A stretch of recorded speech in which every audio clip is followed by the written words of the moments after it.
It's time for the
And here's what you need to know. From the Goldberg Jones Sports Desk, your 620 Rip City Radio headlines. Goldberg Jones. Call 1-800-DIVORCE. All right, 3 o'clock. What's up, my friends? Chad here. It's a big night at Moda Center as Damian Lillard returns for the first time since being traded to the Milwaukee Bucks.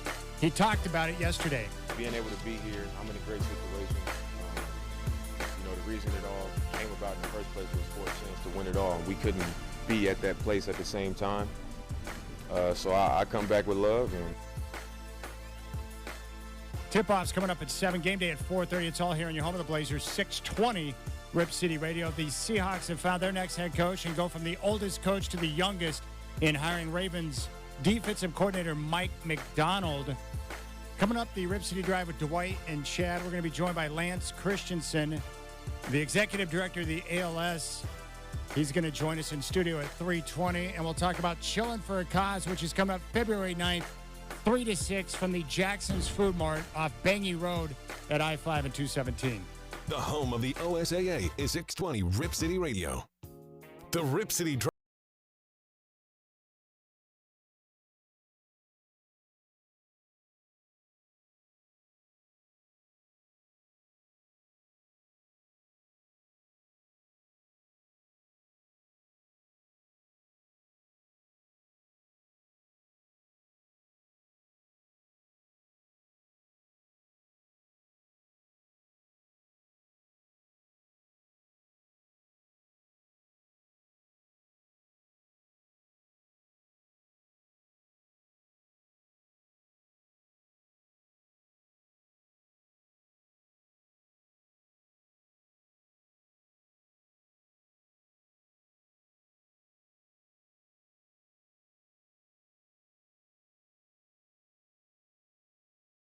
Very first time since being traded to the Milwaukee Bucks back during the summer. And coming up at 3:20, Lance Christensen is going to join us in studio, Godfather. He's the executive director of ALS Northwest. And, of course, we've got our big event coming up, Chillin' for a Cause on February 9th. We're going to be over here at the Jackson's Food Mart, which is right off Bangy Road at I-5 and 217. And we're going to be doing it for ALS Northwest. And we're going to be in the cooler, which is kept at a chill 37 degrees for 3 straight hours. And we'll do the entire show there. And we've got our auction page set up right now. The bids are starting to roll in. So go to our website, ripcityradio.com. And if you go to our calendar page, you'll see the icon for Chillin' for a Cause. Click on that, and then they'll have the link for the auction right there. And we've got prizes that you can bid on.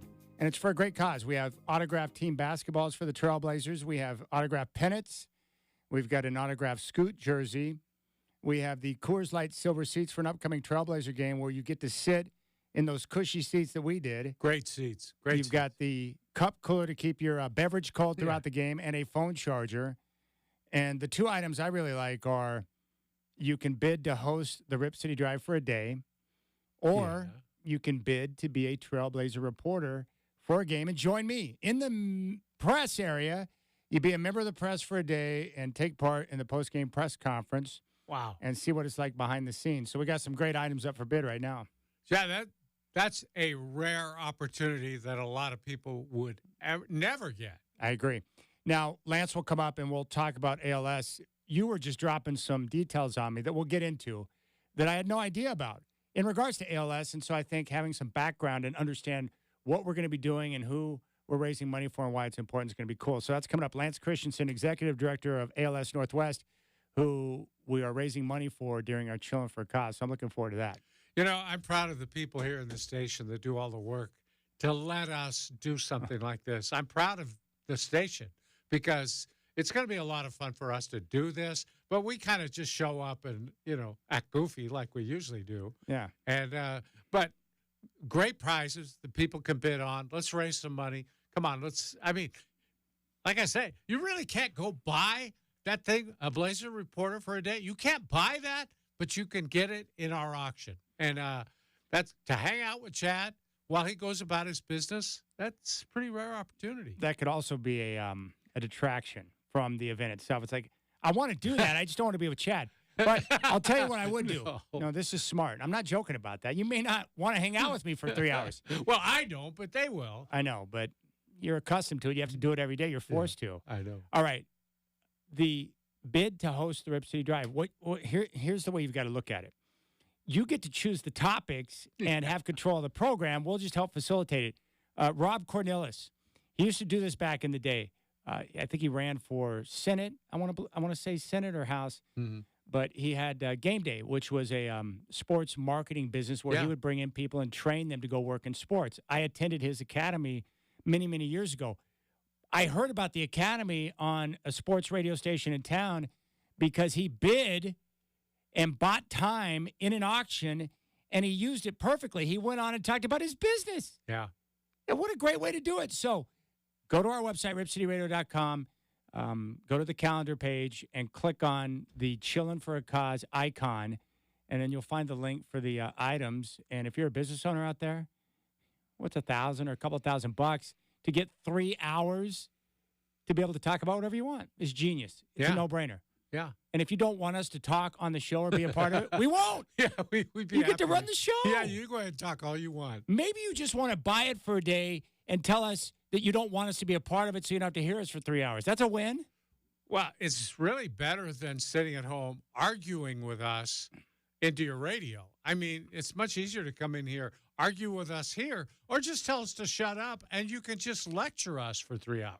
What I want to do is I want to ask the person after the 3 hours, hey, did that Michael Shacker guy, our producer, annoy you? And if they say yes, then I'll know that my instincts are correct, that he's out there trying to drive me crazy. So it's going to be a good time. So we'll talk about that coming up at 3:20. The big news here in town today is Damian Lillard, who's making his return to Motor Center for the very first time, and he talked about it yesterday. I want you to hear this, but it's pretty crazy. We knew this time would come, and tonight's special, Godfather, because it won't be like this moving into the future. This is his first time. He's one of the greatest trailblazers of all time. Many consider him to be the best, and there won't be another time like this tonight, the first time. I mean, I'm just excited to play. Obviously, it was a great time. I love the organization. I loved everybody that I went to work with every day, and I think what made it the hardest is it wasn't a broken relationship. So coming back is just being able to be here. I'm in a great situation. The reason it all came about in the first place was for a chance to win it all, and we couldn't be at that place at the same time. So I come back with love, and I'm excited to be back in the Motor Center. I played so many games that I recognize fans' faces, from the court. So seeing their faces, being back in the building, being back home, I'm excited to play the game, and I'm gonna play the game free. So we're here to win a game, and that's it. He's back. He's going to play tonight. The Milwaukee Bucks, one of the better teams in basketball. They bring in a new head coach who got the previous head coach fired and took over his job in Adrian Griffin. Doc Rivers returns. Mm-hmm. He annoys the heck out of me. I know he does. I think that's common with a lot of people. You're not the only one he annoys. Yeah. He probably annoys Adrian Griffin quite a bit right now, too. Yeah, wait a second. You came in to consult, and then you consulted that you should have my job. Yeah. That's really nice. What a gig that is. Let me give you some advice here. Fire the guy and hire me. Yeah. Greg Popovich did that back in the day. He's in the front office with the Spurs. Doesn't like Bob Hill, fires him, takes over, and he's like, I'll coach Tim Duncan and David Robinson. Yeah, that looks like a pretty good gig. Not a bad idea. I'll take all the credit, too. So there you go. It's crazy, but, for Dame tonight, it's got to be emotional for him. Because Dwight, when he says he loves Portland and he enjoyed his time here and he loved the organization, it's not BS. He set up his entire network and his family, who I know and have met out in the community. Yeah. No, and I hope Houston's here tonight. His brother, who I developed a relationship with over time. Cool. Good, young, coaches young football players now. He was a college quarterback himself, and he works with young kids. I like him a lot. He's a good guy. But Dame's going to handle this with class. You don't even have to speculate on that. It will be handled well by him.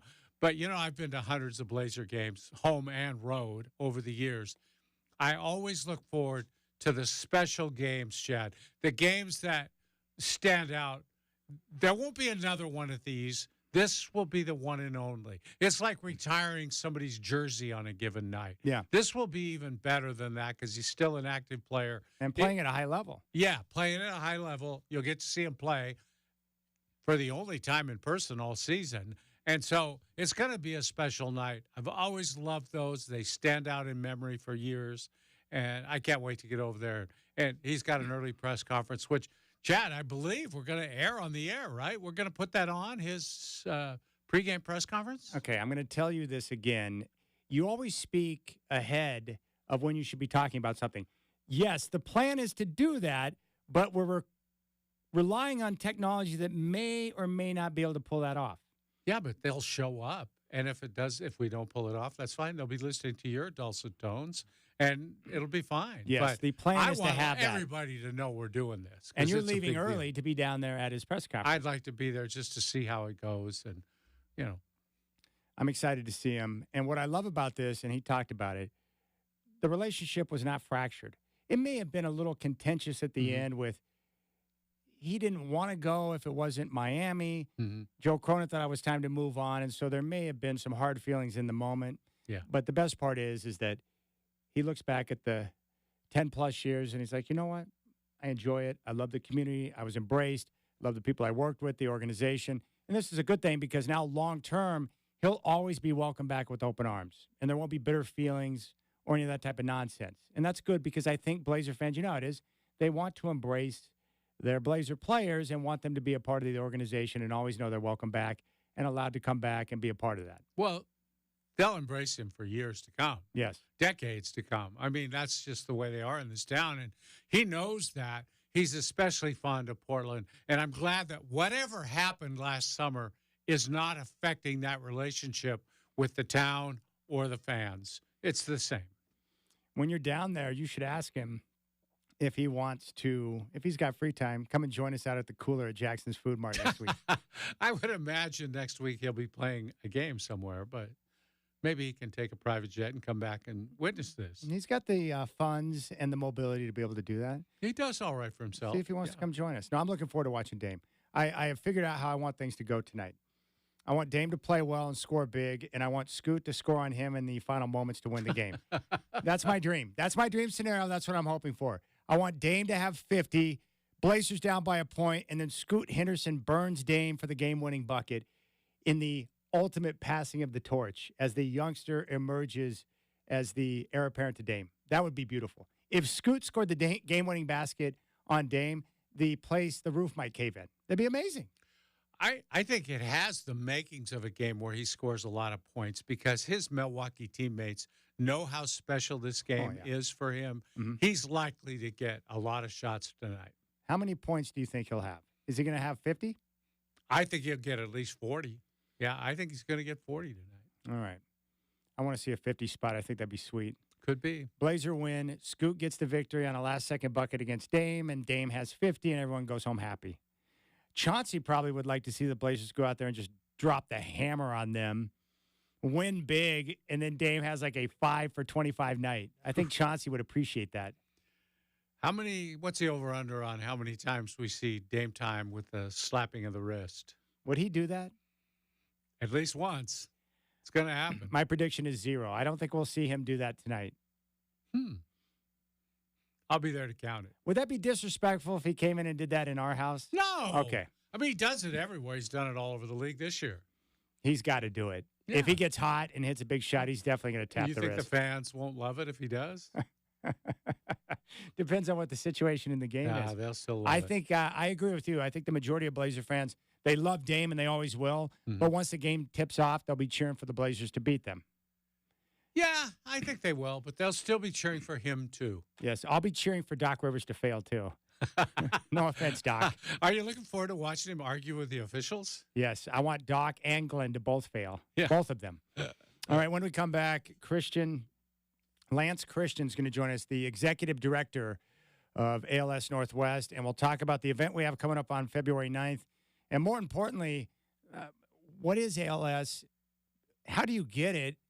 Who's the most likely to get ALS, and what can be done to help with the extreme care and needs of those who are dealing with it? So we'll deal with that next. And it's all part of Chillin' for a Cause, which is coming up on February 9th. I'll give you details on that as well. You got the Rip City Drive.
It's Rip City Drive on 620 Rip City Radio. Brought to you by Lazy Boy. What's your strategy for comfort? Listen on your free iHeartRadio app for all your music, radio, and podcasts.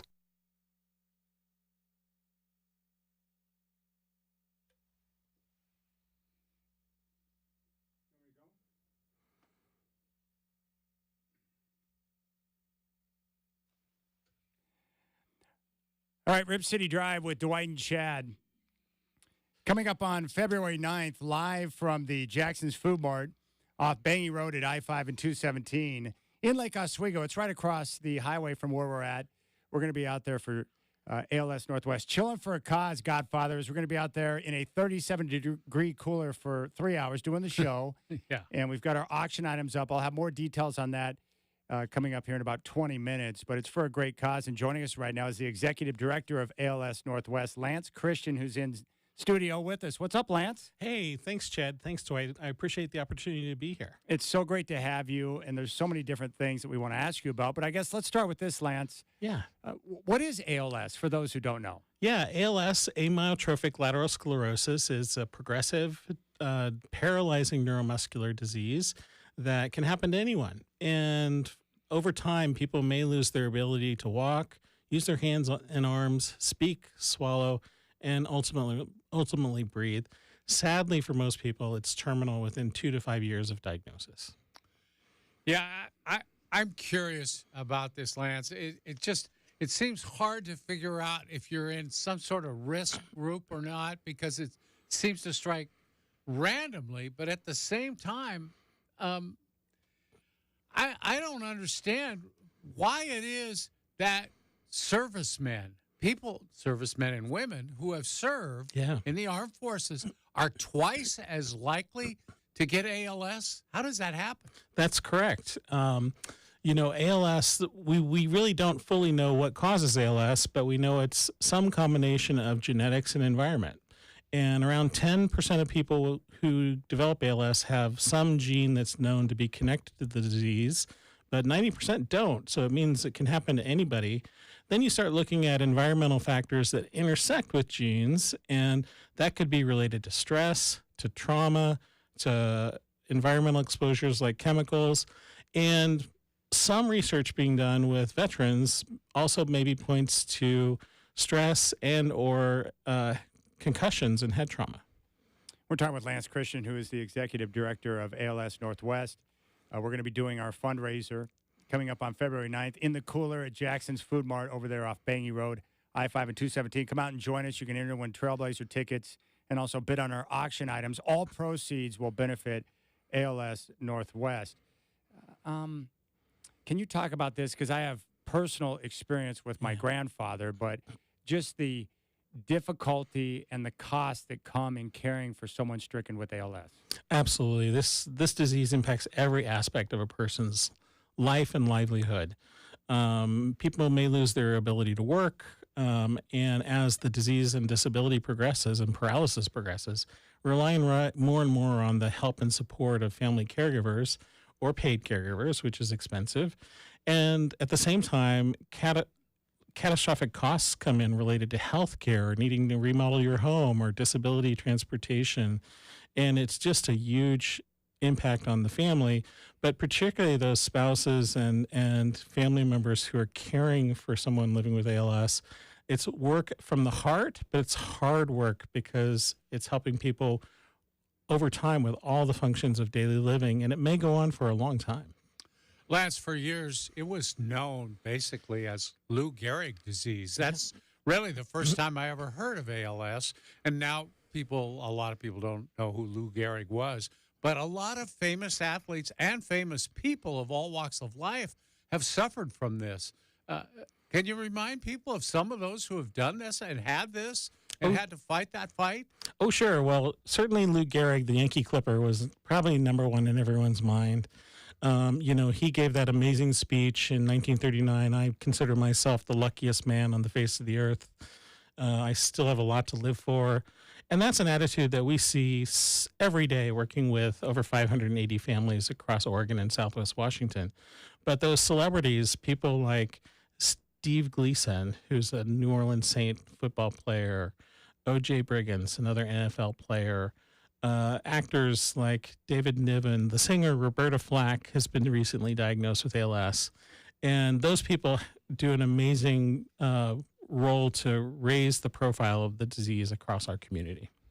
We're talking with Lance Christian, who is the executive director of ALS Northwest. What's being done right now to help find a cure?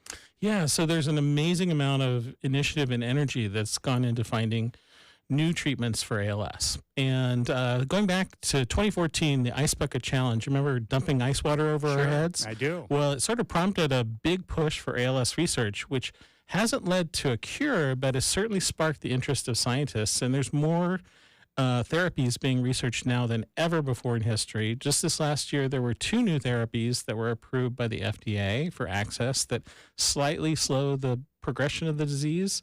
But most importantly, we're finding more and more genes connected to the disease and able to test more treatment pathways and fund that needed work that's done between the bench scientists and those smart people in the labs to developing it into treatments that people can be tested and access in the clinic.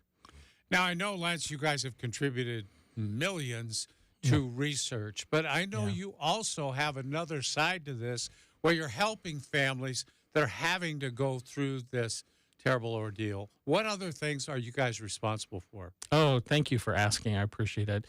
Of course, our number one goal is an end to ALS, that no one gets this disease and it's eradicated from the face of the earth. But in the meantime, while we're doing that, you have to give support to the families living with the disease.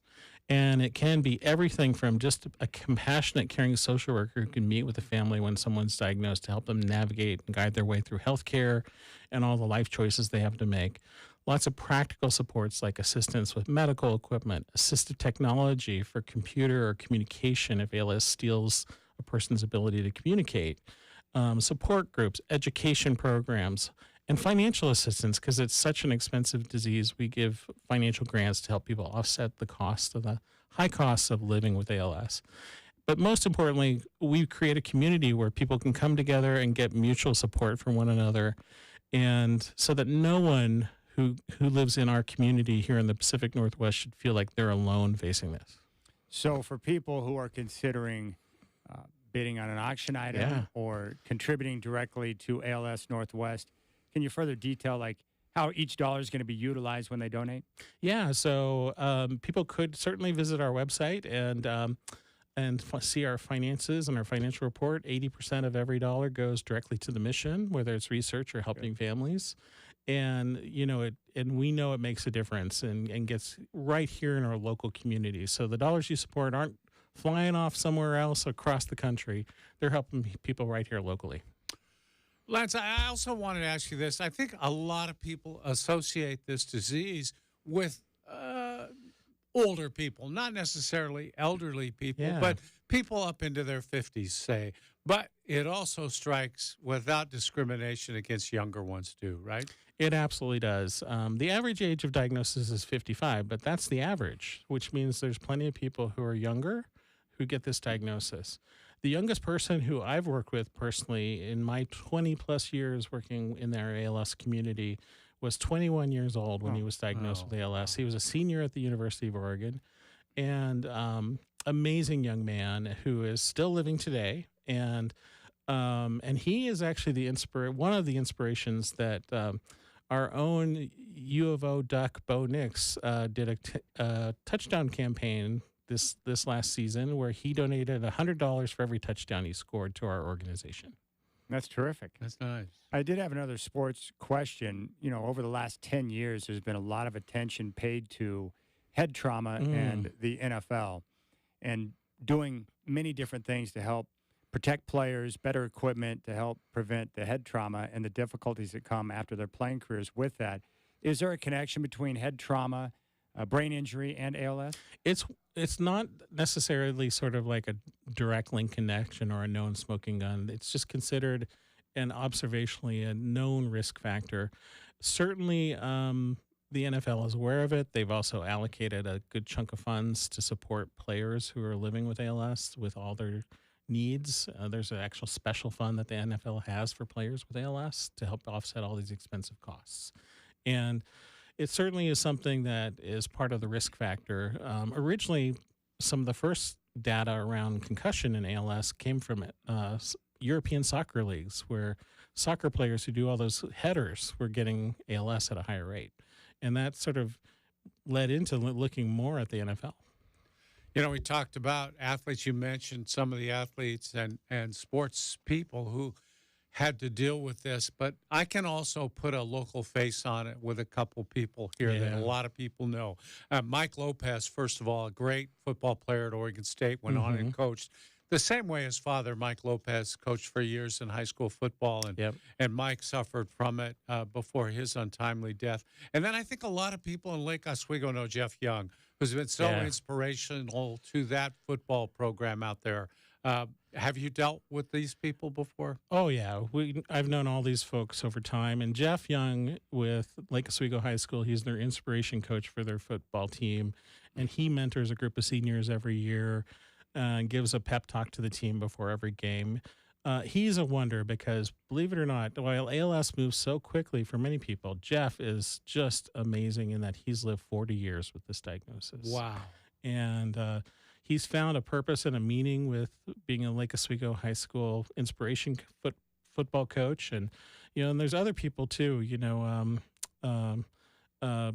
Oregon State baseball coach Mickey Riley, his son had ALS. Yes. There's just been a number of connections over the years. And Lance, you're going to come out and join us in the cooler. Maybe for an interview segment. I don't know. 3 hours is a long time. I think it's spring like out there. I put away my parka for the season. Now, does ALS Northwest have a separate fund, the Dwight Fund for electric blankets and hand warmers that he's going to need? Yeah, please. You better come early because I have a feeling that Dwight's going to be cranky by the time the show ends. We'll bathe you in the warmth of moral support. How about that, Dwight? Appreciate that. I don't get enough of that. That's great.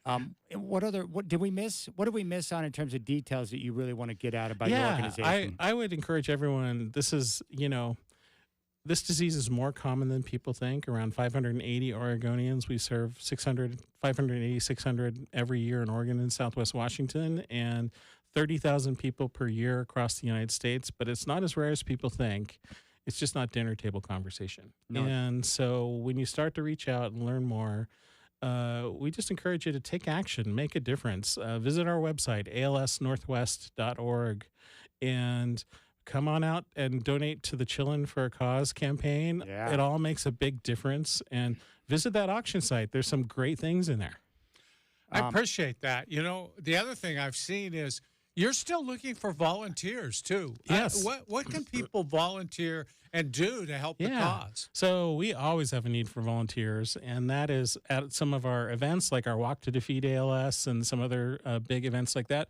But we also have a Helping Hands program where we train and match people to be hands-on support for people in the community to help with the tasks and chores that can become so overwhelming when a family member is living with ALS. It may be the type of thing that somebody just can't mow their lawn anymore, but boy, there's a volunteer who could love to do it. Yeah, because here's the reality, and because I saw it firsthand for years. My grandpa, my mom's dad, suffered and died from ALS, and he had it for 20 plus years before he passed away. I think it was 98. But I would go out and spend weeks at a time at my grandma's house in the summertime. I grew up in Oklahoma, Lance. And so did I. You did? Yeah. Get out. Which part? Boomer Sooner. Boomer Sooner, baby. Boomer! Sooner. Hey, not only that, but I'm surprised you're both willing to admit it. That's terrific. Which part? Oklahoma City. Oh, nice. I grew up in Manford, just outside of Tulsa, and my parents met and grew up in Ponca City, and that's where my grandpa lived. But this is what I saw every day, and it was just normal to me because it's all I knew, but I never heard my grandpa speak, and I never saw him walk. He was confined to a chair, and he had a spittoon next to the chair where he could lean over and spit his tobacco juice into. He was in a wheelchair, but my grandma, God bless her soul, every morning she would get up, and before she did anything for herself, she would get Grandpa out of bed. She would put him in his wheelchair. She would take him into the bathroom. She would shave him. She would bathe him. She would get him dressed, and then she would get him positioned in his chair. She would get him fed before she did a thing for herself. Yeah, and this wasn't one day a week. This was 7 days, every freaking day. And I Yeah. couldn't believe the amount, and she never complained about it, but the amount of energy and effort, and not only that, and she never complained, but I would imagine that the amount of burden that she felt knowing that she had to take care of him every day was quite significant. Well, this speaks to me, Chad, that one of the things we always say is there's not one person that has ALS, the whole family has ALS. 100%. And it has a ripple and an impact on everyone, and had an impact on you because of, you weren't able to do some of those things people might have done with their grandpa. Yeah. And so the disease impacts the entire family, and we try to do everything we can to give support to those family caregivers and information and knowledge to all the other family members on ways they can help and just cope with all the changes that ALS brings. Lance, do you have trained social workers that are really specific to the disease, that kind of know where to direct people for help, all the resources that might be available to them? Can people get in touch with you for help like that? Absolutely. We have licensed social workers on our staff and we serve the entire community. So we have team members in the Willamette Valley, Southern Oregon, Central Oregon, Southwest Washington. Wow. And the key thing is we have those great people who are compassionate and caring, who can connect face to face with people and help them find their way and navigate with this disease. And, reaching us through our website, alsnorthwest.org, or via telephone, 503-238-5559. Any family who hears this, who's living with ALS, who we haven't connected with, we want to know you and we want to give you support. All right. He is my Oklahoma brother from another mother. That's right. Lance Christian. Boomer Sooner, baby. Hey, Lance, really appreciate you taking the time to come by and join us in studio. We look forward to seeing you in the cooler at Jackson's Food Mart off Bangy Road next Friday. Sounds great. All right. Big props to Lance for coming in. I'll give you details on the auction items. Godfather, thank you for your short work today as you head down to Moda now to go Yes, sir. check in with Dame. Yeah, great show. Wonderful to have Lance here. Thanks, Great. Lance. You're the man. Yeah. Thank you. All right. Check out the website. You can get more information. Go to alsnorthwest.org. When we come back, I want to talk specifically about what you can bid on now to benefit ALS Northwest and support our event coming up on February 9th, Chillin' for a Cause. You got the Rip City Drive.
You're listening to the Rip City Drive with Dwight and Chad on 620 Rip City Radio. Brought to you by Lazy Boy. What's your strategy for comfort? Listen on your free iHeartRadio app for all your music, radio, and podcasts.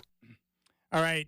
I'll get to the Seahawks hire of Ravens defensive coordinator Mike McDonald coming up at 4 o'clock.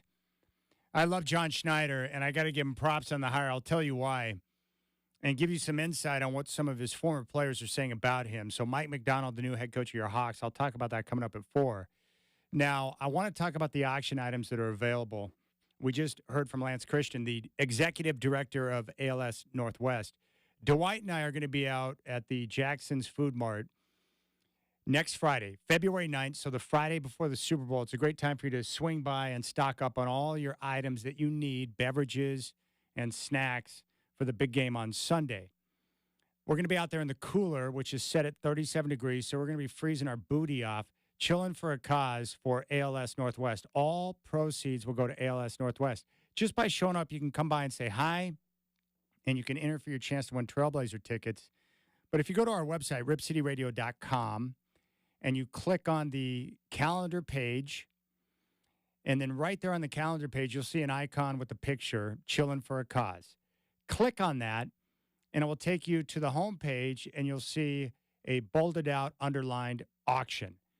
And when you click on that, it will take you to the auction page, and that's where you can bid on the items. And we got some bids coming in right now, but I want to talk about each item because I think it's a great opportunity for you to get something of great value for a small cost, but help families in need with ALS Northwest and be a part of something special. My grandfather suffered for 2 decades and passed away. There are people who you know that you don't realize have it in this community that we can help, and it's critical. So if you go to the auction page, we have multiple autographed team basketballs from the Trailblazers. This is where, before the season began, the entire team's together, and they have all the guys autograph the basketball. So that includes Shaden Sharp, Anthony Simons, Scoot Henderson, the entire group. You can bid on a basketball. And I think the current bid right now is $75. So you get something cool, you put in a bid, and you help out ALS Northwest. The other thing that's awesome is the Coors Light Silver Seats. You've heard us talk about it. We went to a game last year in the Coors Light Silver Seats. It's this great area that's in front of the suites where you're up in these captain chairs, which are very cushy. You have all of the room, and you can sit there in a group of 4 in one party, and you're sitting there at the Coors Light booth. So you've got the table, you've got phone chargers, and you've got this cold rail technology where you can put your beverage in, and it keeps it cold throughout the night. It's genius.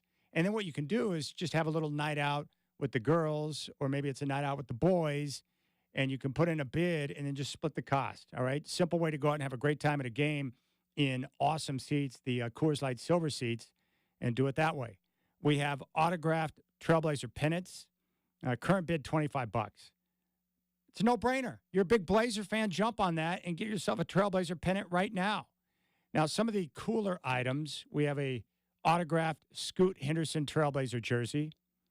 We got a picture of the jersey right there on the auction page. You can put a bid in on that. But here are the items that I like the most. You can co-host the Rip City Drive with Dwight and Chad. I think the current bid might be $250.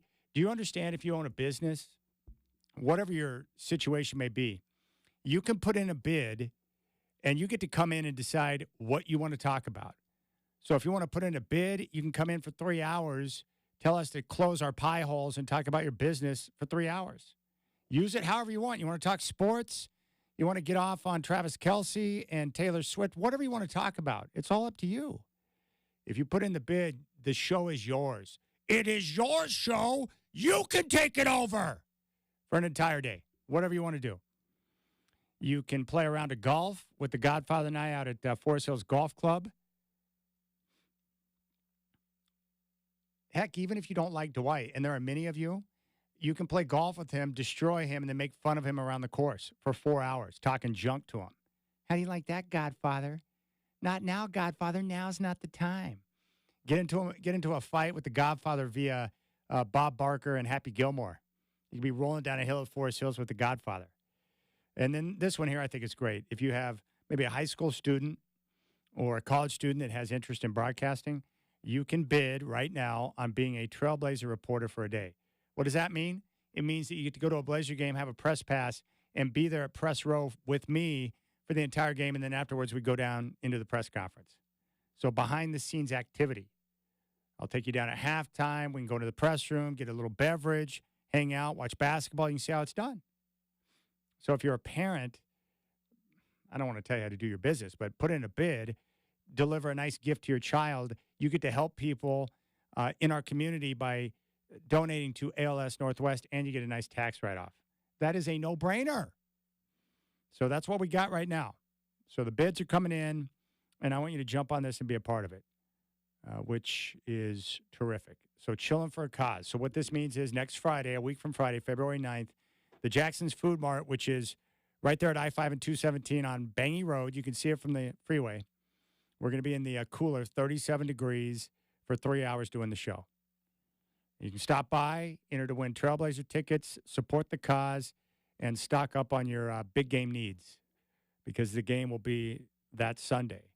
And we're going to be out there, and the auction will go past next Friday, so you still have plenty of time to get your bids in and be able to grab something that you like and be able to help out a great cause.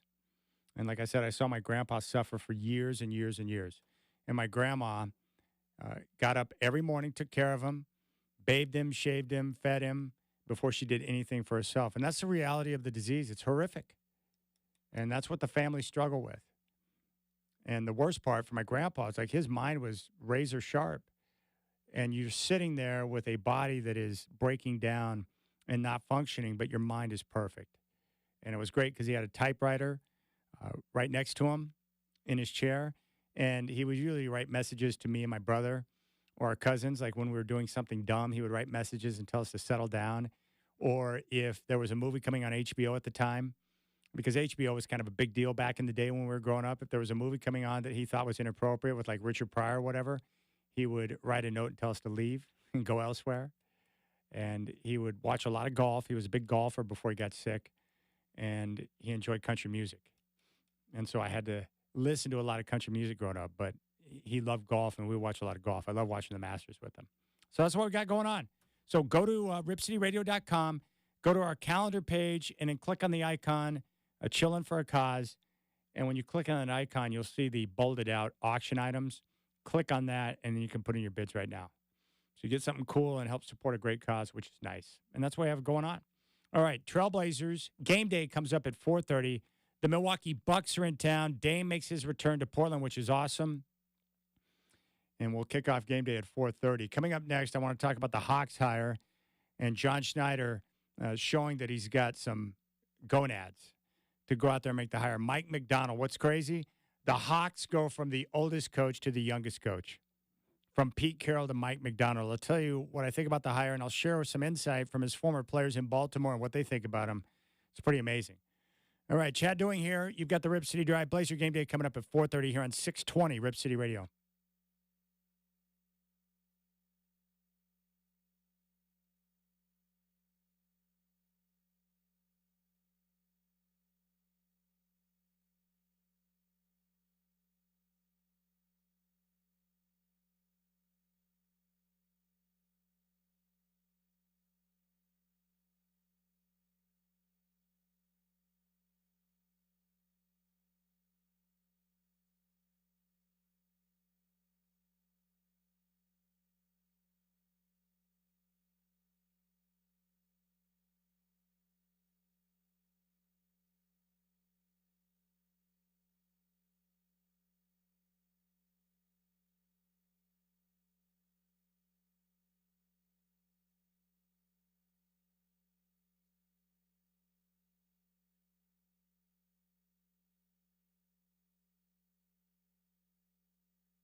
what you need to know. From the Goldberg Jones Sports Desk, your 620 Rip City Radio headlines. Goldberg Jones. Call 1-800-DIVORCE. Hey, what's going on, my friends? Now 4 o'clock. Chad here. Damian Lillard is going to make his return tonight.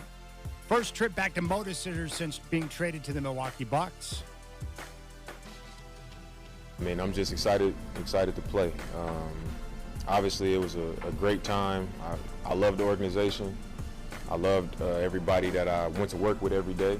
And I think what made it the hardest is it wasn't a broken relationship. Game day starts at 4:30. Tip-off at 7. Travis Demers will have the call here in your home of the Blazers, 620 Rip City Radio. The Seahawks have found their next head coach and go from the oldest coach in the NFL to the youngest in hiring Ravens defensive coordinator Mike McDonald. I'll have more on that coming up next on the Rip City Drive.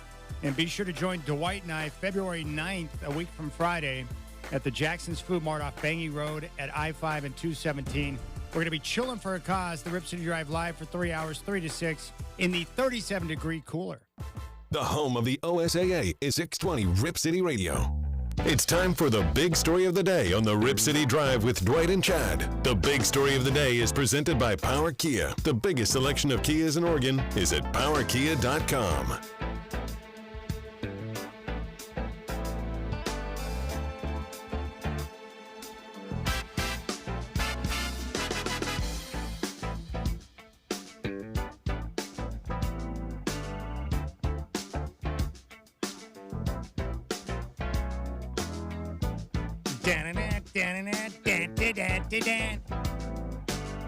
All right, Rip City Drive.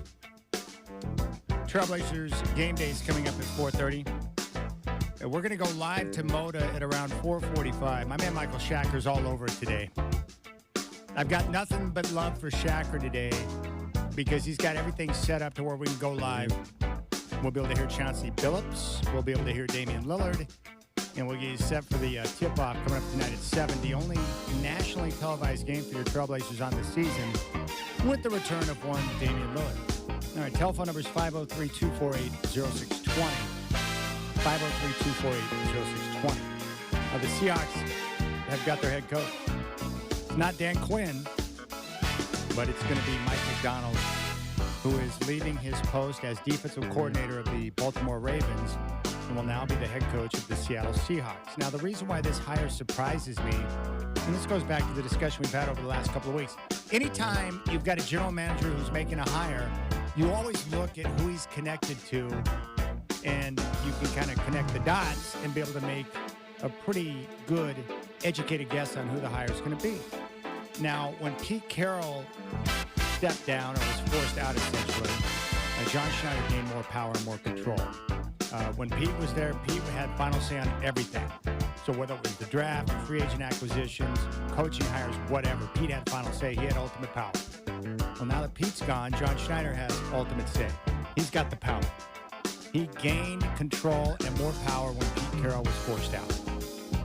Now, that's a good thing because I trust John Schneider. I think he's a genius. And if you talk to people around the league or people within the game, they all acknowledge that John Schneider is one of the youngest and brightest minds in football. He and Pete Carroll had terrific synergy over the course of their time in Seattle. I think John Schneider's terrific with the draft. They obviously have good scouting. Just look at what they've done in the last couple of years when they changed up the way they look at players, the way they draft. And now they've got multiple youngsters who are contributing in the starting lineup and helping turn that team around, which is nice after trading Russ. So I'm a big believer in John Schneider. I like him. I think he's doing a heck of a job. And I'm anxious to see what he does with this team moving forward. Now, the reason why the hire of McDonald was surprising to me is because I thought all along it was going to be Dan Quinn. He was connected to the Seahawks. He had been there as defensive coordinator in the past. What people don't realize about Dan Quinn is that he's like John Schneider. If you talk to people in the game or people around the game or people who are insiders that cover the game, there's no one that says anything bad about Dan Quinn. He is well-respected, well-liked, and known as a bright coach and a great defensive mind. And look at the job he did in Atlanta. He took them to a Super Bowl. They nearly won the championship. He set a culture and did a good job there. Now, unfortunately for him, he was part of one of the all-time collapses. They're up 28-3 against the Patriots. They blow that lead. They lose the game. And when you lose a game like that, you become a little bit of a ghost. And when Mike Shanahan's son, Kyle, left his post as Falcons offensive coordinator to become the head coach of the 49ers, their offense went sideways. So it did not end well in Atlanta, but he's one of those guys that I think deserves another opportunity. And what's funny is that you get all these people who don't know Quinn, who are outside of it, and how do we look at it as fans? Well, the guy blew a 28-3 lead to the Patriots. What does he know? Or they look at this wild card game this year as defensive coordinator of the Cowboys when he got lit up by Jordan Love and the Green Bay Packers. And that's the perception. And it's hard sometimes to overcome perception, but I think Dan Quinn's a good coach. And if you were hired as head coach of my team, I'd be happy about that. I like him. And he's got connections to Seattle. And he's got connections to John Schneider. So I just thought going in that Dan Quinn was going to be the guy. But it's not. It's Mike Macdonald, who is now the youngest coach in the NFL. The Hawks go from the oldest coach in Pete Carroll to the youngest in Mike Macdonald. That is a drastic change. And the reason why I admire the hire by John Schneider is that in your first hire as general manager, you go out and you pick the head coach and you bring in the guy that you want. I would have thought it would have been easy for Schneider to play it safe and go with the known quantity in Dan Quinn. The fact that he went outside of that and went with the youngest head coach in Mike Macdonald tells me, A, that he's willing to listen to input and be open to something different than what he had initially thought. I think that takes guts. And it tells me that when he's out there, he's willing to listen in these interviews. Because, you know, a lot of teams, organizations, they'll have interviews, but they have them with no intention of actually hiring the guy. But a lot of these interviews, what happens is you sit down with the coach and you go in thinking one thing, and then you hear them talk and explain their plan and their philosophy and the culture they want to create, and all of a sudden you're blown away, and you're like, I had no idea. And my guess is that Mike Macdonald probably blew away John Schneider to some degree in the way he did it. So I credit Schneider for going outside of the box and being willing to commit to a bright young mind and making Mike Macdonald the head coach of the Hawks, the youngest guy in the NFL. Now, if you want to know what he might be about, I'm going to read 4 different quotes to you from Raven football players, all very well-respected football players, starting with linebacker Patrick Queen. Quote, I think Macdonald is the best head coaching candidate out there right now. I don't think anybody does not like him. Nobody that I know doesn't like him. Nobody will do what he does. He will not rest until he has everything right. Whoever gets him, if he leaves, they're getting the best candidate out there. The guy is all around just the best person I've ever been around, coach-wise and person-wise. He really cares and truly cares about the players, the people around the organization, and fans. End quote. That's Patrick Queen. Roquan Smith, their linebacker. Quote, I just think he's a wizard. He more so finds out what teams struggle with, what a team's weakness is, and knowing our strength and being able to make those into a game plan situation. It's pretty sweet. Safety Kyle Hamilton. Quote, Macdonald deserves everything that's coming his way. If that is a head coach job somewhere, then we're all super proud of him. I think everyone has their own journey and own time in this league. And he's a hot name in this league right now, and deservedly so.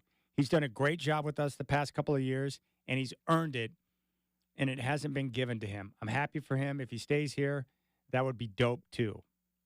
And finally, outside backer Kyle Van Noy. Quote, Mike is doing a really good job. If he gets a head coaching job, he's going to be really, really good. He's a very solid coach who's very good at X's and O's and very good at communicating and getting the team galvanized in the right direction for the main goal. And he loves football. I think that it's awesome for him to get looked at as a head coach at such a young age that he has, I guess, in the league. But hats off to him. He called a great season as a D coordinator. And I think whoever gets him, if he gets hired this cycle this year, if he doesn't get hired this year, he's going to be at the tops next year and the year after that. So I expect get big things out of him. So there you go. Patrick Queen, Roquan Smith, Kyle Hamilton, Kyle Van Noy, they all swear by him. And they're not saying that like the same way that players talk about a coach when he's known as like the players guy. Like like we saw with the Raiders, they respect him because he holds them accountable. He cares about people. He's great at X's and O's, and he knows what he's doing. So I applaud John Schneider for the hire. It doesn't mean it's going to work out. It may not. But having the guts to pull the trigger on someone that maybe you didn't think going in you would hire tells me that John Schneider is the right guy for the job. Because you've got to be willing to be open to different ideas and different things you may want to do. And we saw that in Atlanta, right? Arthur Blank went into it with the idea he was going to hire Bill Belichick, and he went in a different direction with Raheem Morris. Now, that could prove to be an insane decision to go with Raheem Morris, who failed his first time around, and not hire Bill Belichick. But it showed that he was willing to listen to people within the organization and make a decision accordingly. And we'll see how it works out. And, you know, the reason why I think Dan Quinn will be a good head coach, a lot of guys, Bill Belichick's right at the top of the list, Pete Carroll. A lot of guys don't do well in their first go-around with an NFL team. But with time and experience and being able to go back and analyze and learn from your mistakes of the past, a lot of these guys, when they get that second opportunity, become terrific. Look at Pete Carroll. Didn't go well with the Jets or the Patriots, but he reinvented himself with USC, got a chance with the Hawks, and then became a legend. Bill Belichick didn't go so well in Cleveland. Nothing goes well in Cleveland, of course. But he finally got his next opportunity with the Patriots and figured it out. There's a lot of coaches like that. Mike Shanahan, who's considered the mastermind, he was fired early in his second season with the Raiders, went to San Francisco, worked on the offensive staff, rehabilitated, went to Denver, took over, won back-to-back championships. And now he's considered one of the great all-time coaches. There's a lot of guys like that. Unless you're Jim Harbaugh and you just have success everywhere you go. That doesn't apply to Jim. I'll be great at San Diego. I'll be great with the 49ers. I'll be great with Stanford.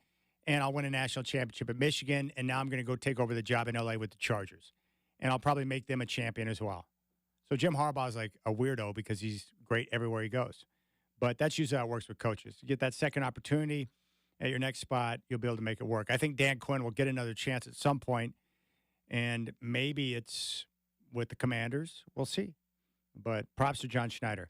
You Seahawks fans, I'm sure you know this, but you've been very fortunate to have the leadership you've had. Now, Pete Carroll and John Schneider were great together. The Hawks decided to make a move. They move on from Carroll. John Schneider gets empowered, and he's young, he's energetic, he's smart, and he's well-connected. Well-connected. So I got hope. I got hope for you because of John Schneider, and we'll see how Mike McDonald does. I mean, I can't believe that, though. You go from Pete to Mike. One was 72, the next one's 36. That's a drastic change. All right, 503-248-0620 is your telephone number. You can hit me up on social media. You'll find me there at Chad and Rip City. Trailblazers and Bucks. Dame's going to be in town tonight. How bizarre is that? They're going to, when you turn on the TV and you're like, wait, what's Dame doing in a Bucks jersey at Moda Center? What's going on there? It's going to be so strange. Game day's coming up at 4:30.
a 7-minute segment here before you go to game day.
Back at 90, 7-minute segment.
The Rip City Drive, brought to you by Lazy Boy. What's your strategy for comfort? Here on 620 Rip City Radio. Listen on your free iHeartRadio app for all your music, radio, and podcasts.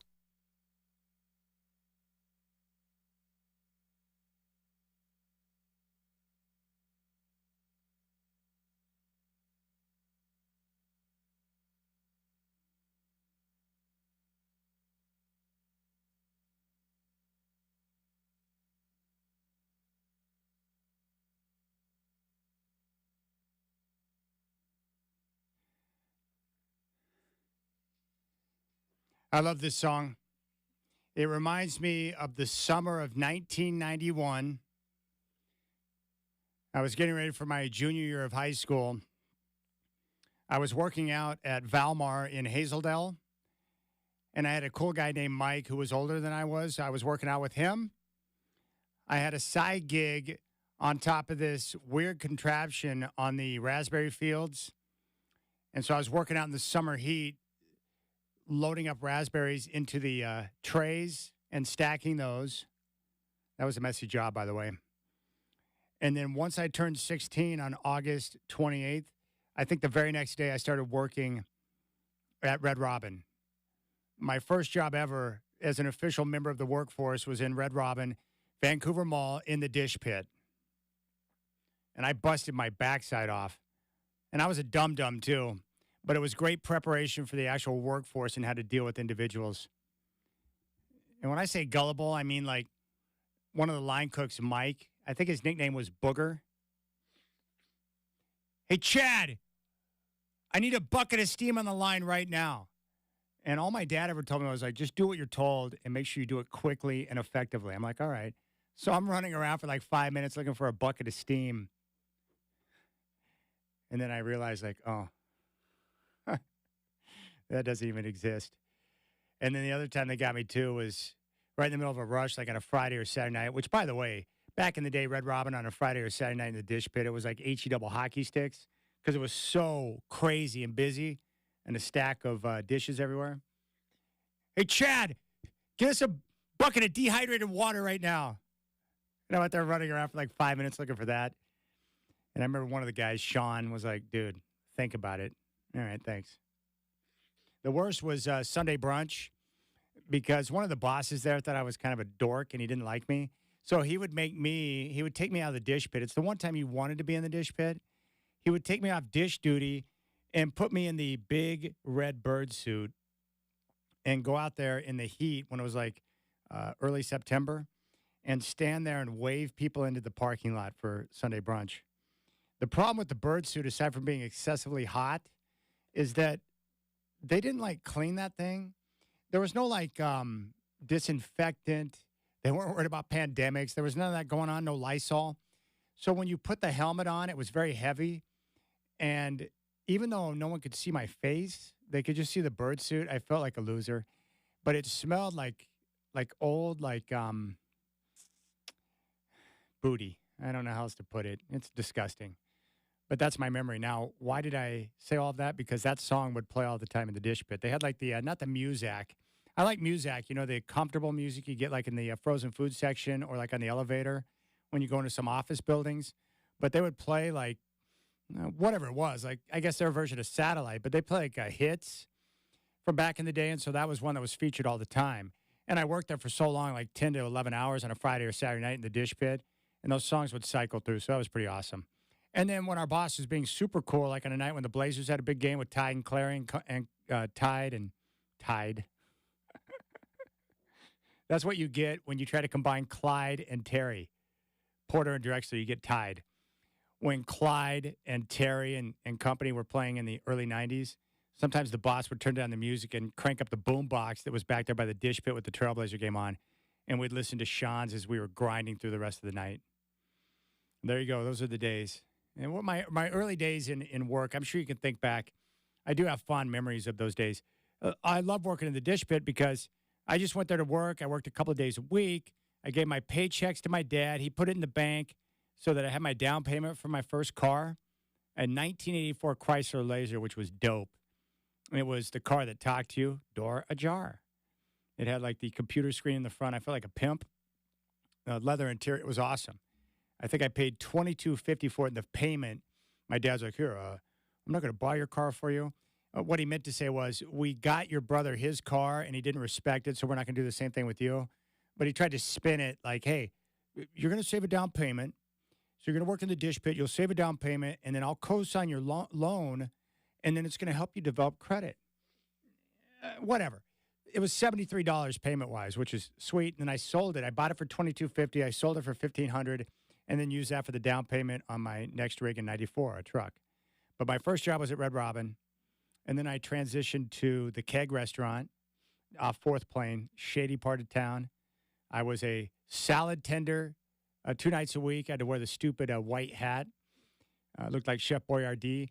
I would make spinach salads and Caesar salads. And then a couple of nights a week, I was busboy. And I love that. Like, well, I started busboying at Red Robin, but I don't think I was very good at it when I first started. So my boss, he didn't let me do it that much. But anyways, I love the cash, man. Rolling out when you're like 16 years old, 17 years old, and you got like $80 in your pocket. You felt like a king. And then from there, I started talking to Nelson Mello, who was the owner of the Health Experience. he came in with his wife, Sandy, and I used to work out at Health Experience, and they would come in, and I would talk to him, and one day he offered me a job. I'm like, I'm in 100%. And the rest is history. I worked there for 8 years, finished up college working there. That's where I met my workout buddy, Luke, who I still work out with today for 30-plus years. See how that comes together? 8 years at one place at a young age. That was fun. I started there at the end of my senior year at Health Experience and worked there for 8 straight years. And that's all I've got on that story. The good old days. The Red Robin bird suit was terrible, though. They shouldn't make kids do that. Here, put on this suit. It's going to be really hot. You're going to sweat your balls off, and it's going to smell like 1950s ass inside of there. But make sure you wave as many people into the parking lot as you can for Sunday brunch. Okay, I'll get right on that for you. Whatever. I think his name was Mike. He was grumpy. He was a grumpy boss. I learned that at a young age. Like, oh, there's different bosses here, managers.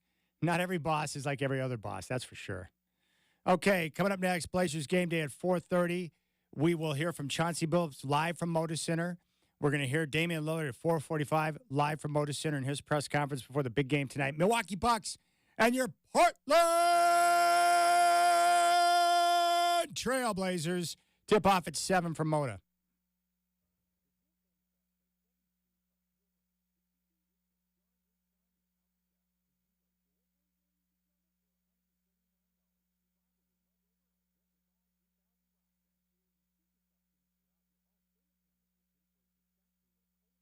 Do you want any features in the first segment before you go to break?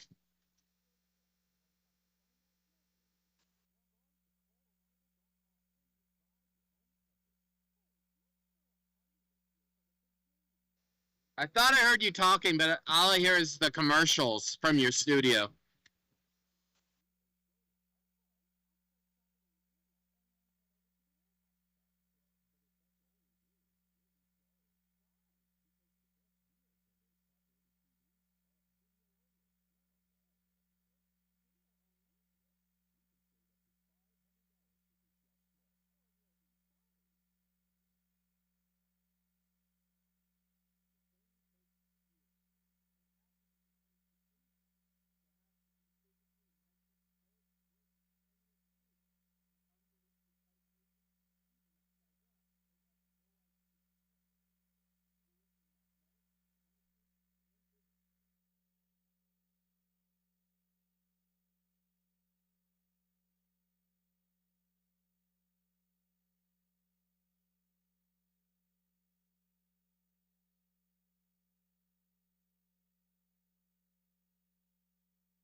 Tip-off's coming up at 7. I am with you all the way up until 6 o'clock, and then we'll kick it over to Curtis Long, who has your Trailblazer pregame show across the Trailblazers radio network. Here's what we're going to do today. It's going to be a very busy and active show, but coming up at 4:45, we will head to Moda, and we're going to hear from Dame. We'll hear his press conference.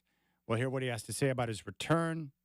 I'll give you a little sample of what he talked about yesterday, coming back for the very first time. As you know, I'm no different than anyone else. I love Dame. I have tremendous amount of respect for him. I like the way he handled his business. He's one of the best shooters I've ever seen. He was great in this town for this team and franchise, and he embraced the community. He's a loyal guy. He laid down some roots here. He's got family in town. He built businesses here. He represented the franchise in the exact way that you want to represent a franchise. And the most exciting part in his comments is that this relationship between he and the team, it's still intact.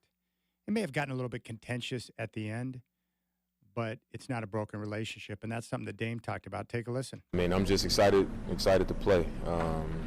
Obviously, it was a great time. I loved the organization. I loved everybody that I went to work with every day, and I think what made it the hardest is it wasn't a broken relationship. So coming back is just, being able to be here. I'm in a great situation. The reason it all came about in the first place was for a chance to win it all, and we couldn't be at that place at the same time. So I come back with love, and I'm excited to be back in the Motor Center. I played so many games that I recognize fans' faces, from the court. So seeing their faces, being back in the building, being back home, I'm excited to play the game, and I'm gonna play the game free. So we're here to win a game, and that's it. All right, there's Dame. We're going to hear from him at his press conference coming up at 4:45. So it's great to have Dame back in town. I can't wait to see it. I didn't want him to be traded. I understand now, as time has moved on, why the franchise did it. They were ready to go in a different direction. They wanted to retool the roster. They wanted to get younger. But as a sports fan growing up, it's always hard for me to say goodbye to the greats and to the guys that you love and admire. And Dame's a unique blend of superstar talent, family man, very loyal. He's a terrific communicator. And he would be out on the streets of Portland with Rip City, oftentimes over in Northeast, grabbing some sushi, hanging out in popular spots where he would be recognized. He didn't hole up in his crib and hide. He was out there with the peeps. And I respect it. The way he handled himself was great. And he was a big-time shot maker. He's got some big cojones as a basketball player. So this is a big opportunity for him to come back. I'm glad the relationship is good and that he has good memories and good vibes by being back in town. It is going to be really strange to see him in a Bucks uniform. It's going to be easier moving forward, but this is going to be strange tonight. It was really weird for me the first time I saw Clyde, the Glide Drexler, in a Rocket uniform. It's like, what the flip's going on with my mind right now? Like, certain players are only supposed to be in certain colors. It'd be like John Elway in silver and black after being in orange and blue. It would just mess up my mind. So it's going to be strange. But for Dame now, he's on a great team, in a great situation, and has a chance to win a championship. And the Blazers have a lot of tools and assets to work with now to reshape their roster. So how do you want the game to go tonight? Like, seriously, how would you like to play out? Do you want Dame to go off and get the win tonight? You want him to drop 60, 50? Do you want him to have a monster night and the Bucks get the win? Or do you want the Blazers to blow out the Bucks, hammer them, and Dame goes like 5 for 23? You want that type of night? Or would you like to see a night where Dame is on fire, plays well, but the Blazers win a close one in the end? My dream scenario, that is very unlikely to happen, but my dream would be Dame plays extremely well. The Bucks are up late in the game, and then Scoot Henderson scores on Dame, and the Blazers get the win. I want to see Scoot out there and getting a chance to be in that environment and get a chance to go up against Dame a little bit. I think it'd be good for him. Because as I've mentioned about Scoot, what I love about Scoot Henderson, his demeanor and his approach, he is not afraid of this type of moment. And even if he goes out there and falls flat on his face, it's okay. but he's not going to cower. He's not going to shrink in the moment. He's going to attack it. That's the attitude and the approach. And that's what I love about Scoot, the work ethic, the way he listens to his teammates, his coaches, the study of the film, the individual time he has on the practice floor. He's got the makings. I'd like to see him get out there and get a chance. But it's a great opportunity for Chauncey Billups. And I wouldn't take it easy at all, man. I'd let these guys know, hey, he didn't want to be here. I would try to motivate the bleep out of these guys tonight. Look, he didn't want to be here. He didn't want to be a part of this team with you because he didn't want to go through a rebuild because he was too old for that. I would try to motivate the guys and be like, look, he's going to come in here thinking it's his house and wanting to put on a show and have it be a special night. Don't let him do that. Go out there and take what is yours. This is your house. Go out there and dominate. Play hard and compete. And by the way, the Bucks don't play good defense, guys. And their coach is annoying. So go out there and hammer him. And I put Dame in situations. Look, we all love Dame, but we also know his weakness is defense. I would isolate him in spots where you can take advantage of that. And I wouldn't get shy about putting guys on him that can defend. If you really want to prevent him from going off, make him work for everything he's got. Tamani Kamara and Matisse Thybulle. Length, on-ball defenders. And attack him. And make the game fun. Make it competitive and see how it plays out. You know, the good thing about the Trailblazers right now, they're moving the basketball better over the last couple of weeks. Better defensively over the last few games. I like the way that they're playing and more consistency in the lineup with the addition of Jabari Walker, who's rebounding, freeing up Jeremy Grant, who's played very well. Jeremy Grant's in attack mode right now. The message of, hey, Jeremy, hey, Grant, it's okay to be aggressive. Look for your shot. He's taken that to heart. He's been great. Jabari Walker is rebounding and showing toughness. They're getting good play from Brogdon, 24 points and 9 assists in that victory over Philadelphia. Grant had a game-high 27. So they're getting multiple guys to step up and make game-winning contributions. But how the chess match is played tonight is going to be fascinating. Now, I love Dame, and I want to see the Bucks win a championship this year. But the adding of Doc Rivers makes it annoying because I'm not down with Doc. He annoys me. I'm like any other Trailblazer fan. Doc Rivers is kind of like any of those officials, like Scott Foster. Any of the officials that you don't like Doc Rivers just annoys me. Yeah, he's a good coach, and he's got a championship. I know, whatever. He whines and cries and yells at officials constantly. That's a foul! He never stops. And his players take on that type of personality. I just hope that Dame can resist the temptation to morph into a mini Doc like Chris Paul did, where you're just constantly whining about the officiating. So Doc annoys me, but I definitely would like to see Scoot get the game-winning bucket tonight. I think that'd be awesome.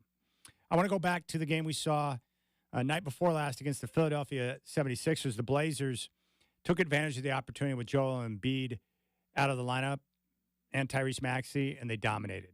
The first quarter, Blazers-Sixers back and forth for the first 9 minutes. Patrick Beverley hit a shot, got fouled, completed a three-point play, and it gave the Sixers a 19-18 lead with 2:56 remaining in the first. But after that, the Sixers went on a 9-2 run over the final 2 minutes and 50 seconds, taking an 8-point lead at 28-20 at the end of one. The Blazers' shooting woes continued from Sunday's game against Chicago into the game against Philadelphia over the first 12 minutes. They were 8 of 21 from the field and 0 for 4 from downtown.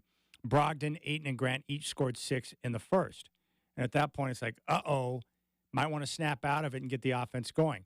Portland opened up the second quarter, 15-8 run, and they cut the deficit to 1 at 36-35 with 6:59 left in the half. Then a Beverly hoop pushed the Sixers lead back to 6 at 53-47 with 2:20 left in the half. But this is when the game changed. The Blazers responded. They closed the half on an 11-2 run and took a 3-point lead at 58-55 heading into the halftime break. Blazers outscored the Sixers 38-27 in the quarter. And Jeremy Grant was awesome. 14 points in the quarter. He had a game-high 20 at the half. And Kelly Oubre Jr. led the Sixers with 14, Beverly with 12. The Blazers shot 50% in the first half. They controlled the paint and had the edge in fast break points and second chance points. A great recovery after a poor finish in that first quarter. The Trailblazers dominated the third quarter using the first 6:18 of the quarter to go on a 22-8 run and they took a commanding 80-63 lead. Grant had 6 points during the stretch for the Blazers. The Sixers scored 5 straight, cut the Blazers' lead to 14, but Simons connected on a 3-point play on a strong drive, showing some manliness, and pushed the Portland advantage back to 17 at 94-77 to end the third. Portland in control heading into the fourth. And you talk about domination, Portland outscored Philly 36-22 in the quarter. They shot 63% in the quarter. Grant, Brogdon, and Walker each scored 7, and Simons had 9. Portland outscored Philly by 9 at the three-point line in the third, and were +7 at the free throw line.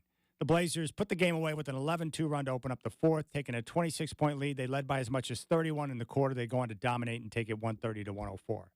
And that sets us up for tonight's game against the Bucks. When we come back, we're going to hear from Damian Lillard, who's going to be talking live in his pregame press conference. Tip-off's coming up at 7, Blazers and Bucks, here on 620 Rip City Radio.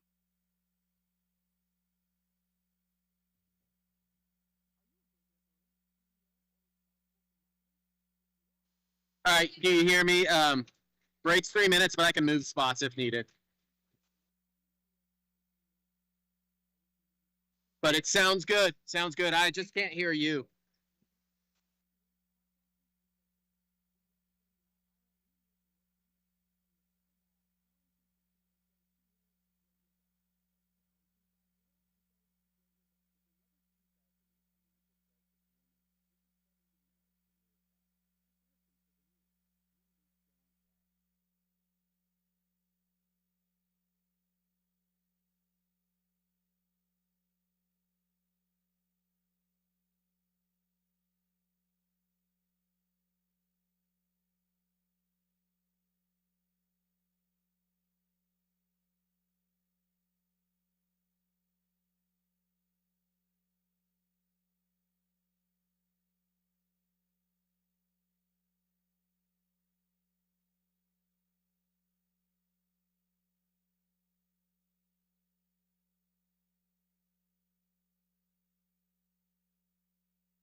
All right, let's go to Motor Center right now where Damian Lillard is meeting with the media.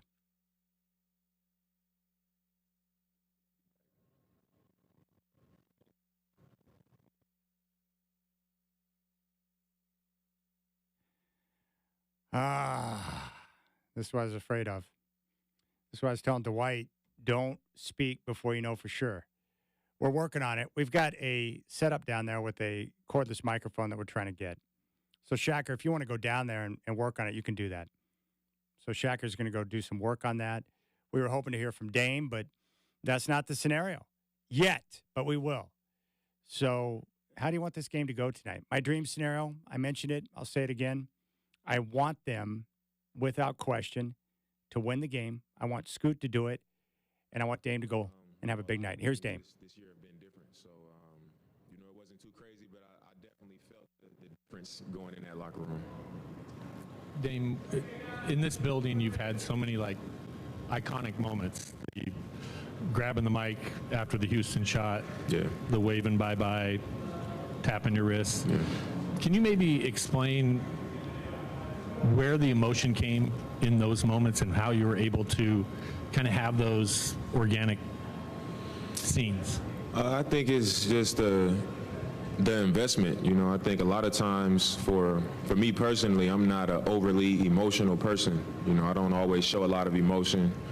I've been that way since I was a kid. So it usually comes when it's something that I'm heavily invested in, which, this city and this organization I have been extremely invested in, early in my career to prove myself, to prove people wrong. And then as my career progressed, I wanted to prove that I was, somebody that was able to continue to grow and continue to challenge myself and go to new levels.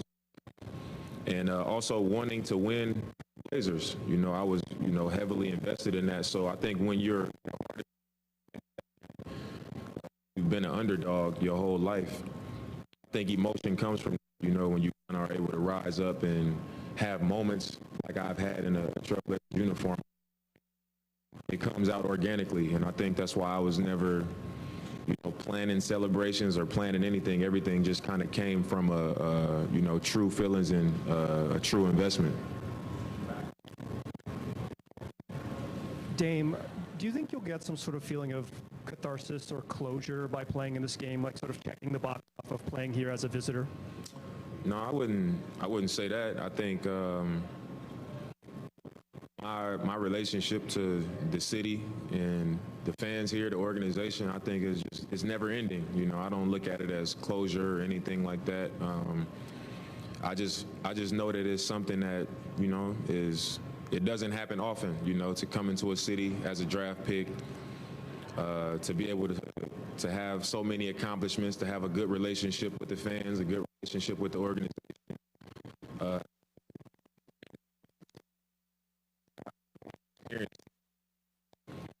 Always be a part of me. It's going to be a huge part of my legacy and what I've been able to accomplish as a man, as an athlete.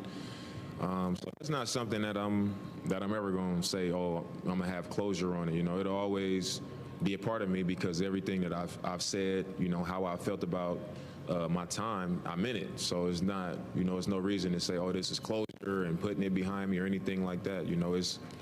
It's a huge part of my journey, and it's an important part of my journey. So I'll always appreciate that, and I'll always, hold that close to me. And I don't anything other than that is necessary.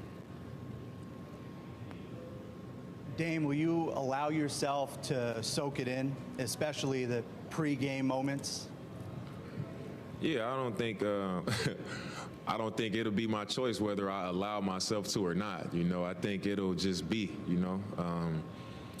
I won't go out of my way to not do something as much as I won't go out of my way to do something that's not natural. And I think it goes back to what I just said. My feelings about playing here, my feelings about putting my best foot forward for the organization while I was here, it was genuine, and it weighed on me heavy. So I'm sure it'll be a lot of emotions, just being back out there and seeing the familiar faces. A lot of the people in the crowd, I'm gonna recognize those faces because I've seen them so many times for so many years.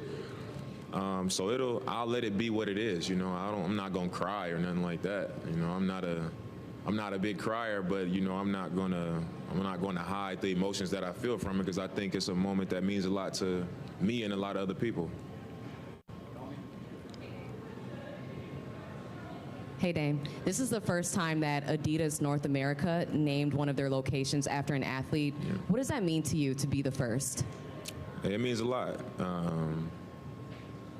To be the first is a big deal, but just to have it happen for me means a lot. I think a lot of times you want to look at what you've accomplished and how many points you've scored and, what your range of accomplishments might be as an athlete as the reason why some things happen. And I think when something like this happens for a company who has a long line of success. You know, a lot of guys came before me. A lot of guys have been during my time. And to be the first one, I think it just speaks to who they've known me to be. A lot of times people just, you know, they're able to see what we do on the floor or on the field or whatever sport you might play. And, you know, you have people around you, and people protect your brand, and they protect, you know, who they want people to see you as and things like that. And that's just kind of how it goes. And I think for me, being in Portland, Adidas headquarters being in Portland, they were able to see me up close on a regular basis. They was able to see me in like frustrating moments. They was able to see me in adversity, in times when I struggled, you know, in times when I failed. They was able to see me with my family. You know, they saw it, parts of me that you typically won't see, you know, that you'll get protected from. And I think they just saw that I was who I said I was. And, you know, I was somebody that was valuable to them as an asset, as an athlete and as a person. And I think when you put all those things together, it's uncommon. And I recognize it as that, you know. So I look at it as them acknowledging that about me and, you know, giving me such a special honor like that.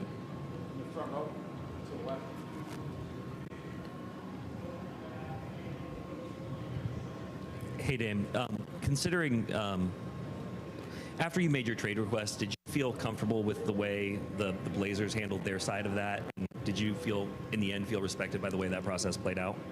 Did I feel respected by how they handled it? In what way? In the way they went about finding a new home for you, and with the way they communicated with you during that process. I mean, it ended up being a pretty lengthy process. I mean, I understand that because of their relationship and because of the time put in on both sides, the investment on both sides, that it was an emotional time. So it was, of course, there was things that happened that I might have done that was viewed a certain way at the time because it was emotional, when it, you know, was probably unintentional, or, you know, it wasn't malicious, but it was viewed that way because of what was happening. And they could say the same for me, you know. So of course it was a little bit of tension and misunderstanding, probably some miscommunication, but I think that's normal, you know, when you part in ways in anything. And for any of you guys, it would be the same if you was leaving your job or, you know, something like that. So I can't deny that it probably was some of that. And, you know, I ended up in a great situation. And, you know, the team was in a spot where they had to pick a path, you know, which way you're going to go. And I think we both ended up getting what we was looking for. Dame, have you and Joe talked since all that stuff went down in the summer, like since the trade, since any of that?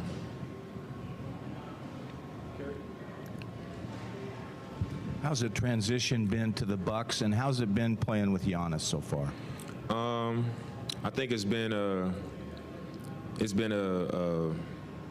real transition for me. Like I said before, it's my entire life I've always been, you know, right there with my family.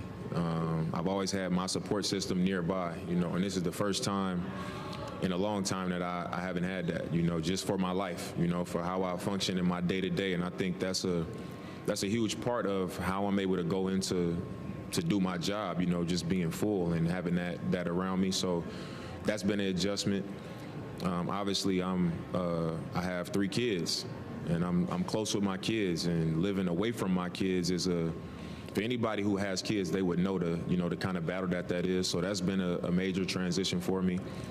But playing with Giannis has been it's been great. You know, I think playing with another top 75 player, a 2-time MVP, Defensive Player of the Year, a champion, Finals MVP. I'm just able to feel the luxury it is to have, you know, a guy as dominant that he is on the floor with me. You know, where a lot of nights I would feel like, man, I got to dominate this quarter or dominate this game, or I got to come up big in this moment. It almost can make you relax a little bit when you know that it's a guy out there that can just go get it every single time. So it's been an honor to play with him. It's been great being a part of a team that is kind of in the stage of their careers that I am. You know, they've tasted winning and they want to get back to that. So for me, I think it's just been a great situation as far as basketball, and we aren't a finished product. You know, I think anytime you take a player like myself from a completely separate situation and plug it in, it's going to be an adjustment process. You don't know how long it's going to take.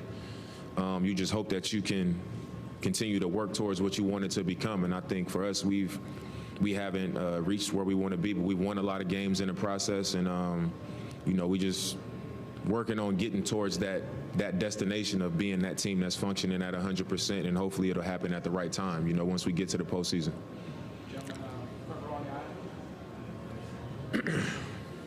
Dame, you know, this is a young Blazers team that you're going up against tonight. You know, Anthony Simons, Scoot, trying to bring in a new era here to Portland. Yeah. What's the feeling like for you going against this new team here in the Motor that's trying to bring something new to the Portland area now?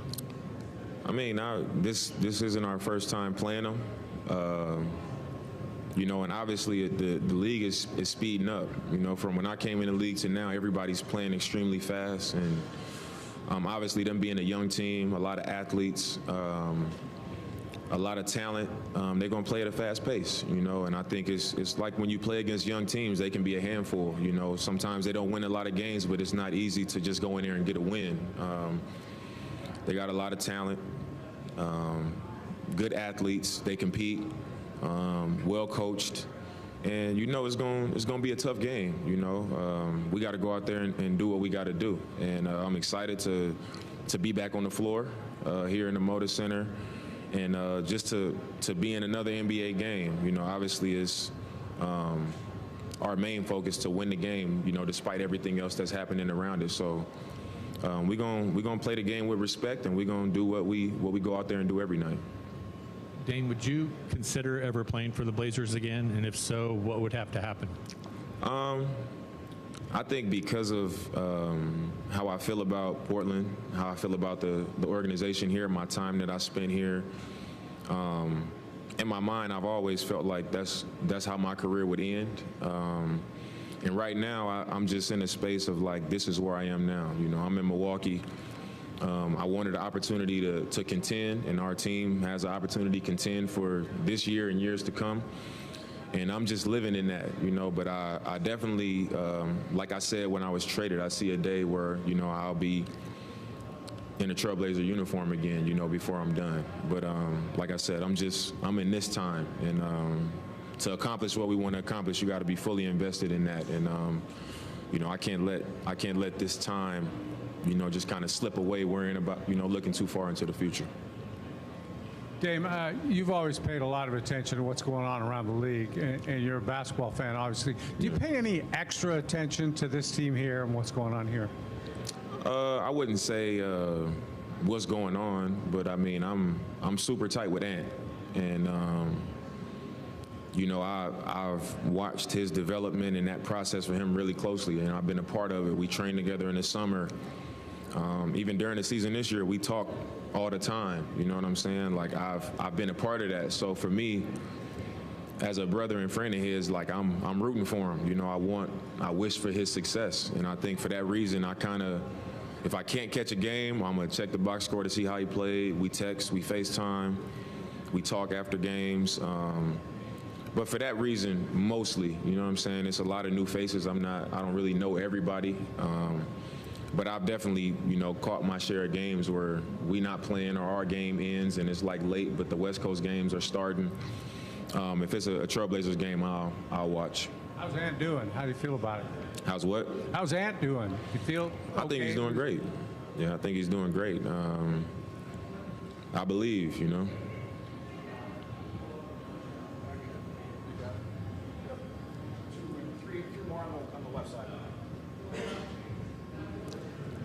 Dame, just what is it like even walking into a press conference like this? This is not normal for a pregame situation. And yeah, just what is that feeling like for you, and knowing that you're always going to be linked to this organization? I mean, it's just kind of weird, you know. Even though I knew I was coming here as a visitor, like once I got in my house and like I took my son to school this morning, it was almost like you kind of start to forget, like, man, this is a road game. So doing this kind of gives me that feeling. It's like, man, you know, I'm not quite used to not living here, you know. You touched on it briefly about having teammates that are the same age as you. I mean, you've always been a mentor, and I know there's young guys on the team, but was it kind of refreshing to be surrounded by a bunch of vets that all have kind of the same mindset as you do? I wouldn't say it's been refreshing. I think it's more than anything it's encouraging, you know, for what I want for myself in my career right now, just knowing like these guys have won. These guys want to win again. You know, they're close in age with me. You know, it's not like, you know, guys got kids. They're not coming and putting all this time into this to not experience the highest level of success, you know. So I think that's really encouraging for me. But I can't say it's refreshing because, you know, I've always enjoyed pouring into younger players. You know, I think that does something for me as a player, you know, when I know that I'm invested in something outside of myself and I'm able to see it grow and to see that I've been impactful and helpful to like younger players, because I know how hard it is in this league. You know, your family, they don't understand because they haven't walked this walk. The expectations that you have coming in, the pressure, you know, coming into these organizations, and like they'll show you love when they bring you in, but at the end of the day, it's a job, you know, and it's the highest level of the job. And if you're not getting it done, they're gonna come down on you. You know, you need to lose weight. You need to get better as a shooter. You need to work on this. You need to work on that.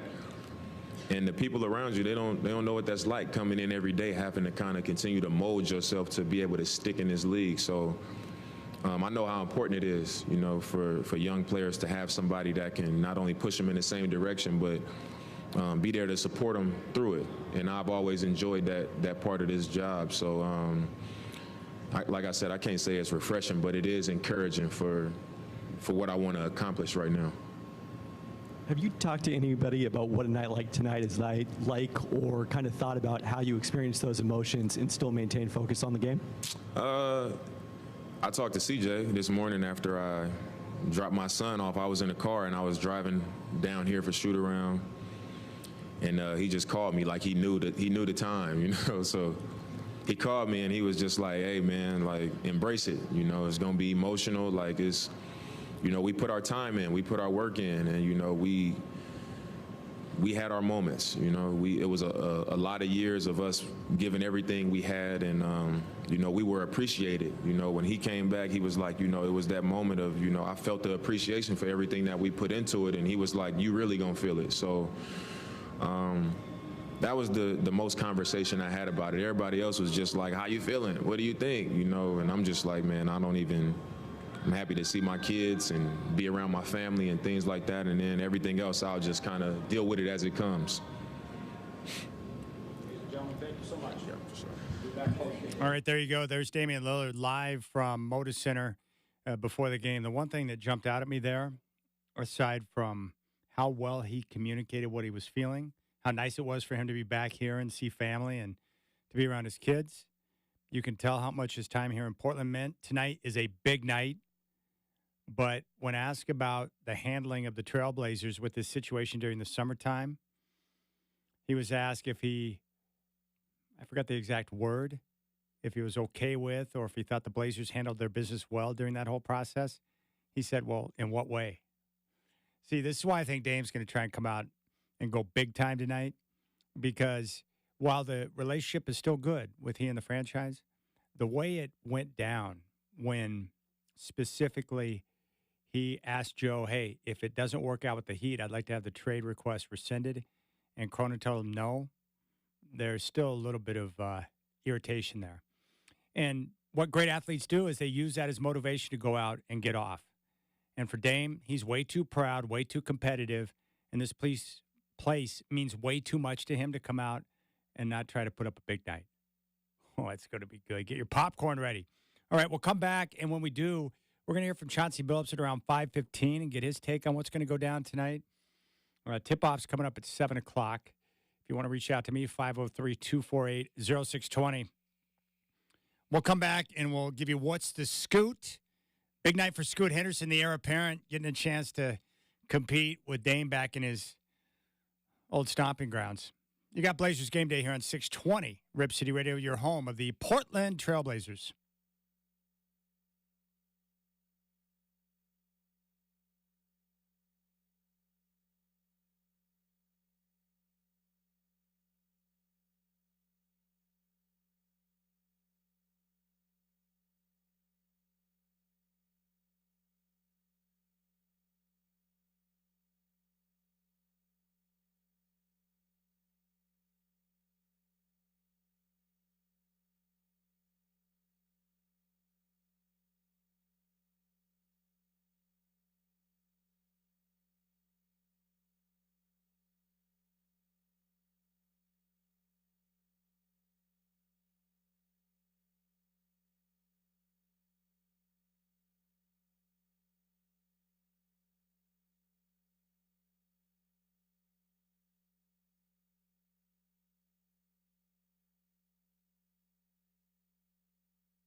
All right, checking the NBA scoreboard. Halftime in Charlotte right now. The Hornets on top of the Chicago Bulls, 59-57. P.J. Washington with 15 points. Halftime in Cleveland. Cavs on top of the Pistons, 64-57. Halftime in D.C., where the Clippers lead the Wizards 66-60. First quarter in Miami, the Heat lead the Kings 24-18. Games coming up later on today. In a couple of minutes, Pelicans and Rockets from H-Town. Houston's a 1.5-point favorite. 5 o'clock tip in Minnesota, the Mavericks and Timberwolves. Minnesota favored by 12.5. They're atop the Western Conference. 5 o'clock tip in San Antonio, Spurs and Magic. Orlando favored by 6.5. In Oklahoma City, coming up in a couple of minutes, Nuggets and Thunder. OKC favored by 5.5. 5:30 on ABC, the Suns and Nets from Brooklyn. Phoenix favored by 3.5. And ESPN tonight at 7. The Milwaukee Bucks and Dame taking on your Portland Trailblazers. Milwaukee right now favored by 10.5.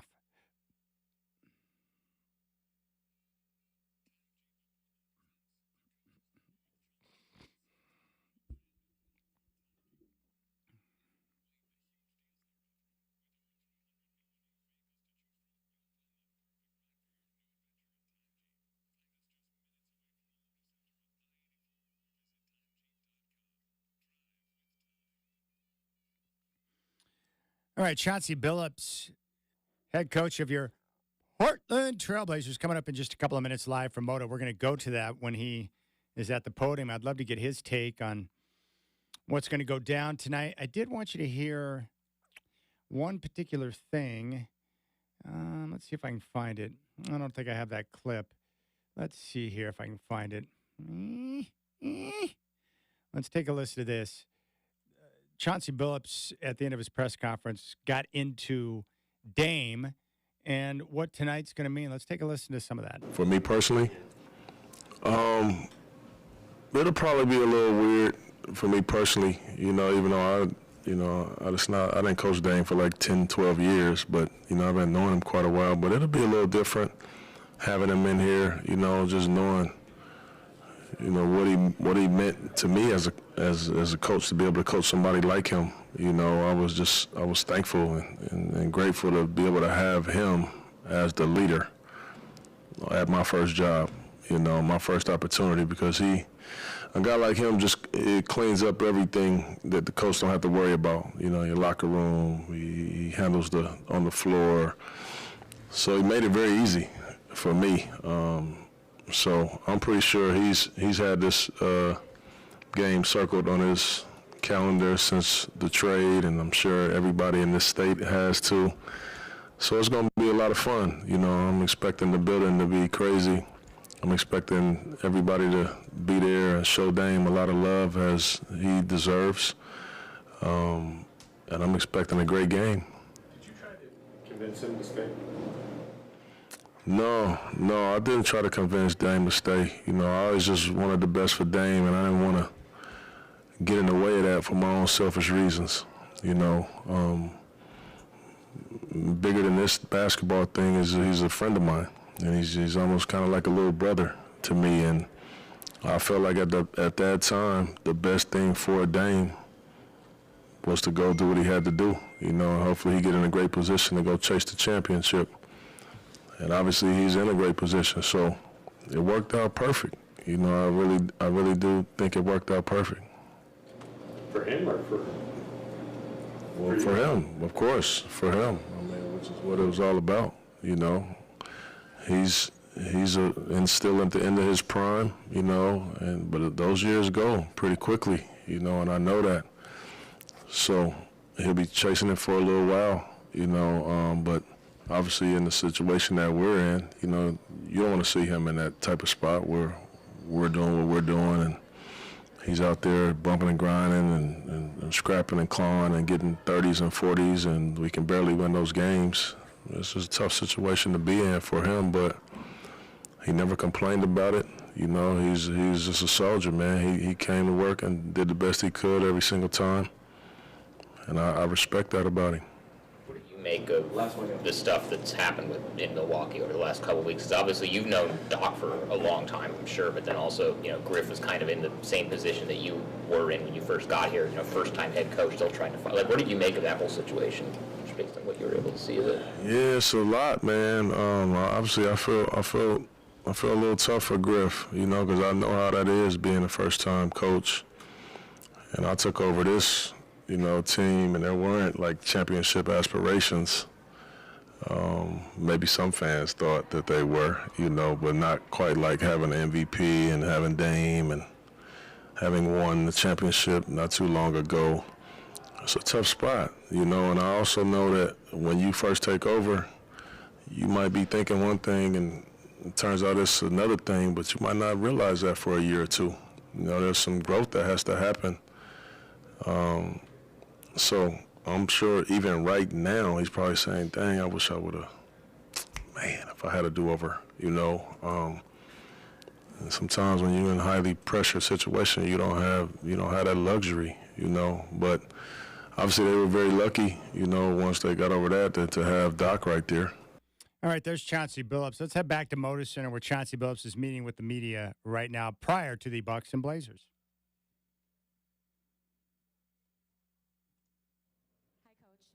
Hello, how you doing? I'm doing well. How are you? I'm awesome. What's it like for you to have Damian Lillard here in the building for the first time as a visitor? Yeah, it's weird. You know, it's a little weird. I just seen him. I was just kind of sitting in my office watching some games. He just popped in on me, you know, out of nowhere. It's good to see him. It's good to see him. You know, we talk, you know, back and forth all through the season, but it's good to just see him, hug him, talk to him a little bit. Been proud of, you know, his success this year, but it will be a little weird, you know. It was kind of weird just game planning against him, you know, really. It was for the second time, but it's good to have him here. I mean, it's going to be a special day for for the city, for the fans, for the state. So it'll be a lot of fun. It'll be a lot of fun. Coach, the only player on the team that's played with Damian for a long time is really Ant. Yeah. Do you think because of that reason that your team really isn't going to react to the environment or the emotion or Dame even being there? Yeah, I don't know. That's a good question because none of those guys really played with Dame. You know, Ant got a lot of equity, you know, with him, played with him. Shea a little bit, but yeah, I don't know if it'll be too much other than just the heightened, you know, excitement for the day, you know, and for the game. The building is going to be crazy. There's going to be a lot of tears in this building, as it should be, you know, as we pay him his love and respect, you know, that's just due. But most of the guys, I think it'll be like just another big game, you know, for our guys. Coach, what are your memories of going back to like maybe Detroit for the first time, returning to those buildings where you made big moments? It's funny. I just told Dame this too. In the locker room, is the funniest memory I had was at halftime. I walked back to their locker room.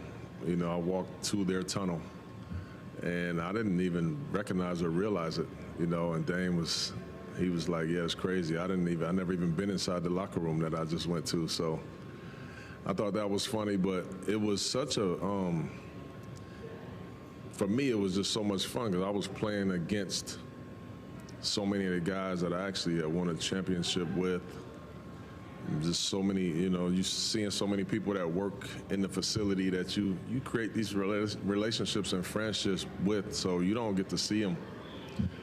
So it's an emotional day, you know. It was a very emotional day for me. The game was the easy part, you know. It was everything else, to be honest with you. But it'll be a day that he'll always remember today, regardless of how it goes. It's the first time. He'll always remember it, you know. Chauncey, you've talked about having a relationship with Damian that goes beyond coach-player. What role did you take in those 3 months that he was kind of in limbo, not knowing where it was going to go? Yeah. And how often did you guys talk during that stretch? Yeah, we did. We do. Bill, we do have a really unique relationship, friendship. He's almost kind of like a little brother to me, even though I was his coach. But I never wanted to make it about me in the process. It was all really about Dame, you know. And once he decided that his time was up here. You know, he wanted to pursue being on a good team, a great team that could win a championship, which was right, you know. And then I just kind of hope for the best on him. You know, it's nothing that I could do to really control it, just to be there to support him through it.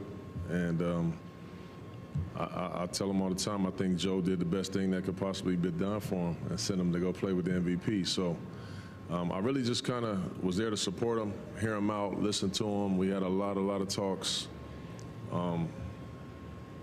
There was a lot of tough conversations that we had to have during that process, and I just wanted to be there for him as a friend, knowing that I probably was never going to coach him again, you know, so I could really just be his friend at that time. Chauncey, a lot of the discussion is going to be about Dame coming back and that situation, but that kind of reflects on the young guys. You've got so many young guys who've never really been around the pomp and circumstance and the stuff that kind of a situation like this brings. Do you have any message for them kind of pregame of like, hey, this is going to be a little bit different. There's going to be more emotion. This is kind of how you handle that wave and prepare yourself for it. It's not a playoff atmosphere by any means. It's still one of 82, but there's a different elevation to this. Do you kind of prep them a little bit differently? I think with most young guys, we see it all the time. Ignorance is bliss, man. You know, and you just kind of let it be that. Our guys don't even know what a playoff atmosphere is. You know, that don't even mean they don't know what that is. You know, so it's almost like our building is usually on fire when the Lakers come. You know, and half of the building is cheering for the Lakers, and half is, you know, it probably will be very similar to that. You know, for us, you know, I don't. It's another game for us that I feel like we can continue to keep building our habits. We've been getting better, and I want us to just do that. And we want to spoil the homecoming. You know, we all gonna be happy to see Dame and love to see Dame. And we played good against this team on the road, and they came back and beat us. We was up big, so we want to go out and have a good game and try to win. That's all really we concerned with. Sorry to break from the Dame protocol, but basketball question. Over the last 3 weeks, you guys have, the passes per game is like way up over the season average. Has that been so? I mean, I know you've always talked about ball movement, but has there been a change in that from how you're teaching them or how they're receiving it on that end? Because I think it's over 20 passes more per game, which is like an extra pass every 5 possessions. Yeah, there has been a change in that. You know, obviously our offense has struggled a ton all year. You know, we've been towards the bottom of the league in offense, and so you start to really dig in on it. How can we be better? You know, and I just know on the other side of the ball, it's always hard playing against teams that pass a lot and move a lot. It's just hard. No matter who's there, who's playing, it's just hard. So the fact that I said we need to change, that's just a change we have to make. We got to start passing that ball a lot more, and we got to start driving. You know, it's hard to play against teams that put their head down and just drive and put pressure on you the whole time. And so we did. We studied it, and we started to make that change, you know, a little while ago, and the team has been playing much better because of that. We've been moving the ball. I just always felt like no matter what level of basketball you play, if you feel like you're going to touch and get the basketball, you're going to play harder on the other end, you know. And that's never changed since being a kid. It just is what it is. So I give the guys a lot of credit. You know, they're trying their best to do it, and they're doing a really good job of it, to be honest with you. Thank you. There you go. Big thanks to Michael Shacker for getting that set up as we hear from Chauncey Billups. Chauncey said they want to spoil the homecoming. I like that. I want the Blazers to get a win tonight. They've got a chance to capitalize. In fact, I just got a message from Jeff, who's a big Trailblazer fan, said it's going to be interesting how this young Blazer team does with how loud Moda can be on defense and feeding off the energy tonight. I'd love to see Ant go off. That's what's going to be fun to watch. What did Chauncey say? Ignorance is bliss. That's good. You know, those guys are going to be into a situation that's going to be a lot of fun. Embrace it.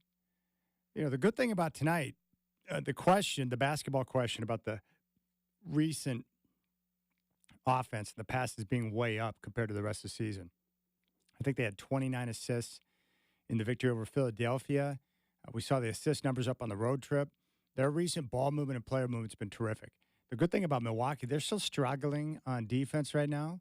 They've got a chance, the Blazers, to go out, and if they move the basketball and move bodies and are aggressive in doing that, they're going to put this team in a position to where they're going to struggle. The Bucks are not a good defensive team right now, so you got to take advantage of that.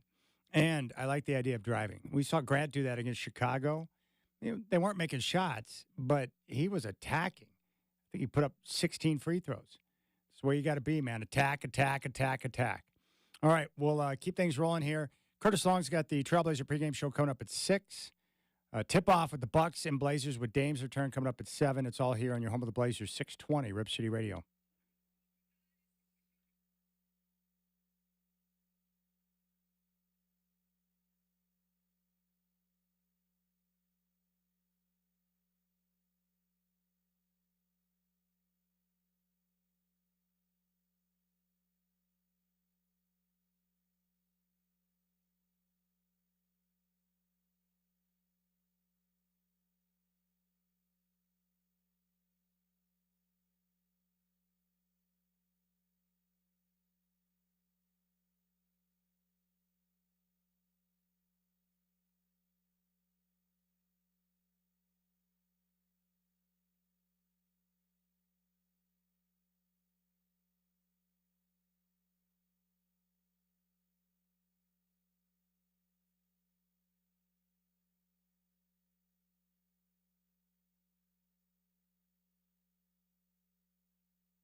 I've got two things for you with the Coors Light Cold Hard Facts.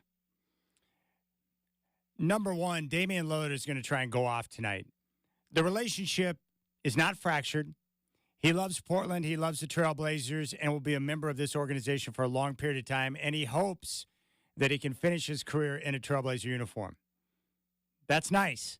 But if you listen to Dame, there's still some irritation that exists with the way things went down during the summer. And it got a little bit contentious. We know that with the report from Chris Haynes. And if you've watched high-level athletes over the course of time, they're always looking for any way, shape, or form to get motivated for a game. This is a big night for Dame. He wants to come back to Portland. He wants to show what he's all about, and he wants to put on a big-time basketball clinic. That's just the way guys like that roll, and that's what Dame wants to do tonight, and I respect it. He should. MJ, anytime he felt slighted, he went out there looking for blood. So I expect Dame to be aggressive. He's going to get up his shots. I think his teammates understand what's going to go down. It's just a matter if he can get into a groove and get hot, and whether or not the Blazers are going to be able to counter that and slow the type of night he wants to have. So you can count on it. He's not going to be passive and look to be the facilitator. This is not going to be Dame the facilitator night. This is going to be Dame looking to get out there and get off. This is going to be Dame getting crazy with it. So I'm pumped. I can't wait to see how that works. Now, I think the key, the other fact, the young guys on the Trailblazers roster and this team feed off the energy. This is not going to be a playoff team this year. This is going to be the most intense of a basketball game they're going to have on the schedule all season. The crowd's going to be pumped. It's going to be a packed crib. You want to feed off the energy and play the style of basketball that you've been playing of late. And if they do those things, they got a chance to win this game. Yes, the Bucks are tough. Yes, the Bucks have Giannis. Yes, the Bucks have Dame, but they're still trying to figure things out defensively. You can take advantage of that, feed off the energy, and be aggressive. And young guys always respond well when they're playing at home with that type of energy from the crowd. So it's going to be a lot of fun to watch.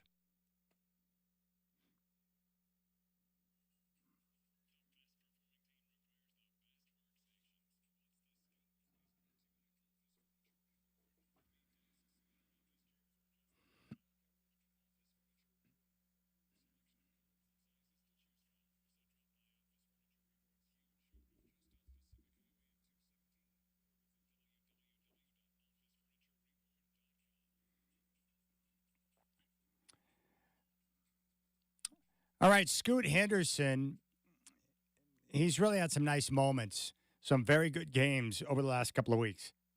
Most recently, the game against Philadelphia a couple of nights ago where he went off for 22 points.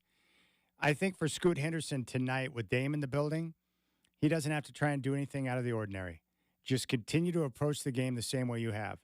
Pick your spots, be aggressive, play fast, and don't hesitate. And if he does those things, he's going to be fine. But you can see it now with his game. He's getting a little bit more comfortable in all aspects, setting up his teammates, handling the basketball, the pull-up jumper, the catch and shoot, and he's not shying away. And I think that's a good sign. When he got off to a slow start, you worry sometimes with young players about getting gun-shy. He hasn't done that. He remains aggressive and continues to play that way, and I think it's great. And I think if he's given the opportunity to get out there on the floor and work against Dame a little bit, I think it'd be very good for him because he can handle that. He's got the makeup for it. Put him in that situation and see how things shake out. Don't shy away from getting Scoot in some pressure-packed situations tonight. It would be good for him, and he's got the mentality to go out there and handle the pressure.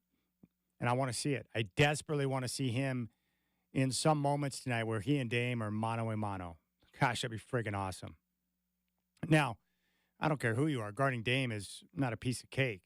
But Scoot could break him down off the bounce without question. So give Scoot an opportunity to work against Dame and be out there on the floor in some big moments tonight so he can soak it in and continue to build on his experience.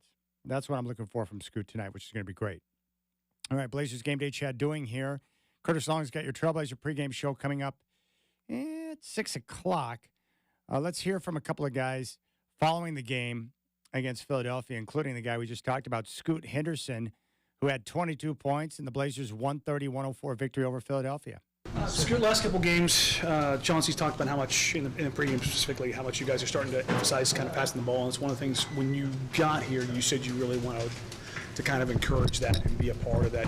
What do you think has kind of contributed to getting the ball off and around a little bit more and getting more opportunities just across the board? I think that meeting we had after we had lost to OKC, just seeing everybody's point of view, seeing how it's tougher to play defense without touching the ball five trips in a row, and I think everybody kind of understands that. So I think the more we get the ball popping, the easier it is for us to score, and the easier it is for us to lock down teams. After that meeting, is that kind of also when you guys decided to start making more of a concerted effort to get the ball to DA and draw stuff up for him? Because it seems like he's been a lot more involved in stuff lately the last couple weeks. I think that was going to happen naturally, honestly. Like the flow of the game and knowing the type of player DA is compared to every other big in NBA, and DA is a fast, athletic, understanding. He plays at a high level. You know what I mean? So I think the more we understand that, and as the season went on, we seen that.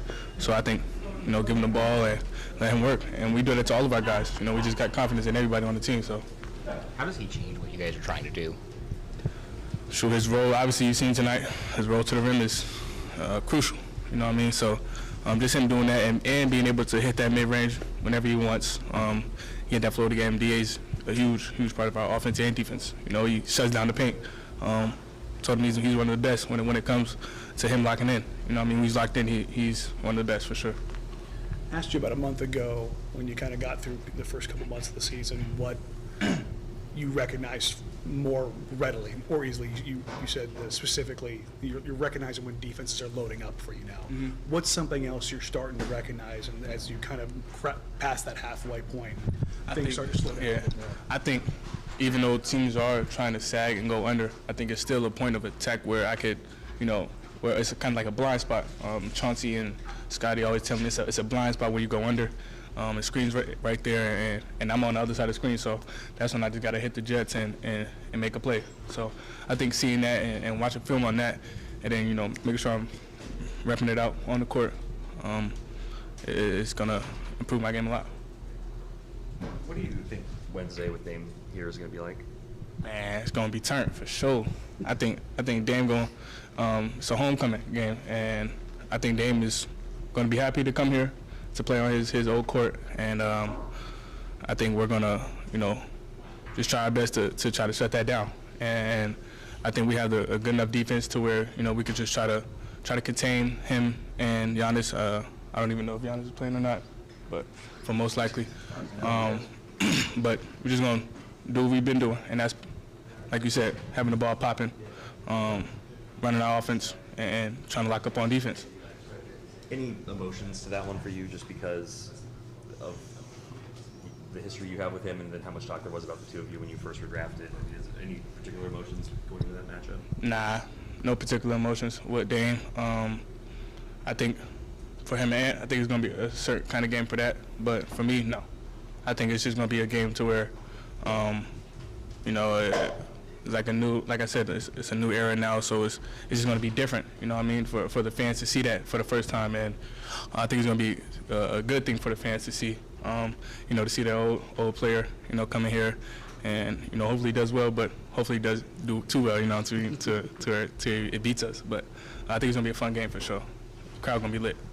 What went through your head when that third three fell inside the basket? I was happy when I seen the shot going, as any other player would. I think it was just the flow of the game, They just kept leaving me open or going under or whatever the case may be, but that's just the flow of the game. Basketball guys see it work. What do you build off of that as far as confidence, and what have you sort of learned about the NBA in the first half of the season?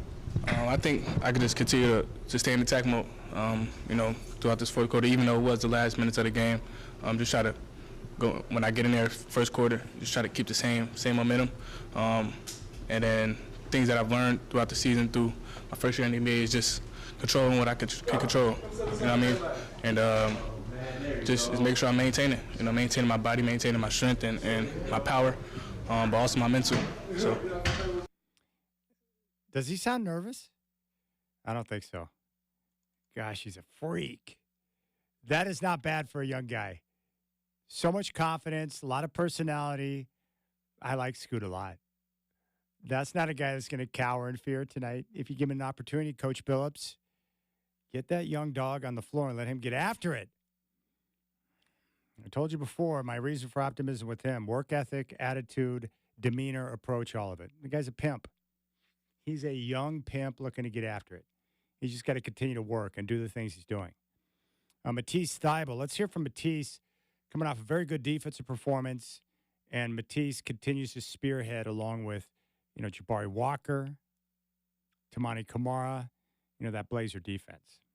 Matisse, how did you feel about how you guys played tonight? You took on the third-ranked team in the Eastern Conference tonight, and they went toe-to-toe with the defending champs just the other night. Even shorthanded, they're still a really talented team. How did you guys get it done tonight? Yeah, shorthanded or not, it's always important, I think, for us to come together as a team and just show what we're capable of. This being one of our most convincing wins of the season, I think more than anything just reinforces the belief we have in what we're building and what we're trying to do. You just recently released a video on your YouTube channel about DWAP. What inspired that video, and what was your favorite part about it? I've known DWAP for 3 years now, so I've known this story for a long time. And it just felt like the right time for more people to hear about it. My favorite part, there's a lot of parts that got cut out that people didn't see, but probably when he talks about seeing a toilet for the first time. It's just so hard to conceptualize being an 8-year-old, never seeing a toilet or a TV. Do you plan on doing any other features on any other teammates anytime soon? We'll see. There you go, Matisse Thybulle. One other individual, one of my favorite Trailblazers right now, and I think one of the best stories on the team so far this year, and that's Jabari Walker. Double-digit rebounds in the game. I love his energy, his smarts, the way he plays. He's freeing up Jeremy Grant to be Jeremy Grant. He's been terrific. Here's Jabari following the Blazers' beatdown of the 76ers. Jabari, you guys just beat the third-place team in the East. Philadelphia, they just went toe-to-toe with the defending champs. How were you guys able to come out on top tonight? I think every time we step out there, we're getting better. It's exciting to see what the night will provide because we learned so much overnight, and then we knew the second night of a back-to-back. We've had some good success with it, so we're confident in that, and we knew tonight would be pretty good for us. Have you seen DA in the last week as far as getting a little bit more comfortable out here with the starting unit? Yeah, no, he's really impactful for us, especially with him getting comfortable. He's a lob threat. His presence, even if it doesn't show up statistically, you just feel his dominance down there. Jabari had twice as many rebounds tonight as anyone else in the game. It seems like that part of your game has really come around. You had got a rebound and a putback in between 3 defenders. What is working for you right now in terms of your ability to get to those balls? Yeah, it's becoming, I don't think about it, to be honest. It's just, I'm understanding that that's a skill that I have, and not everybody has that, so it's a gift that I want to use, and it separates me. It shows out there, and I think it just comes along with energy and effort that night. You got to choose to do it, and since I have the ability, once I choose in my mind that I want to get that done, I have the ability to make it happen. And there's Jabari Walker. Man, he's good. Some of the young guys on this team, Tamani, and what I've seen from him and his energy and the way he works, terrific. Jabari Walker, obviously he works hard because you can see the production from year 1 to year 2. Big fan of him and the way he handles his business. And Scoot Henderson, who's just oozing with confidence as a young one. And Tease, he's just smart, well-read, and an interesting cat. And he works his tail off on defense. Smart, very smart. There you go. Okay, we'll come back on game day, and I will give you my keys to the game. Damian Lillard's in town, Bucks and Blazers, national television. It's going to be wild. The game of the year. And I think the Blazers are going to win, and I'll tell you why. Coming up next.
30 seconds out at 58.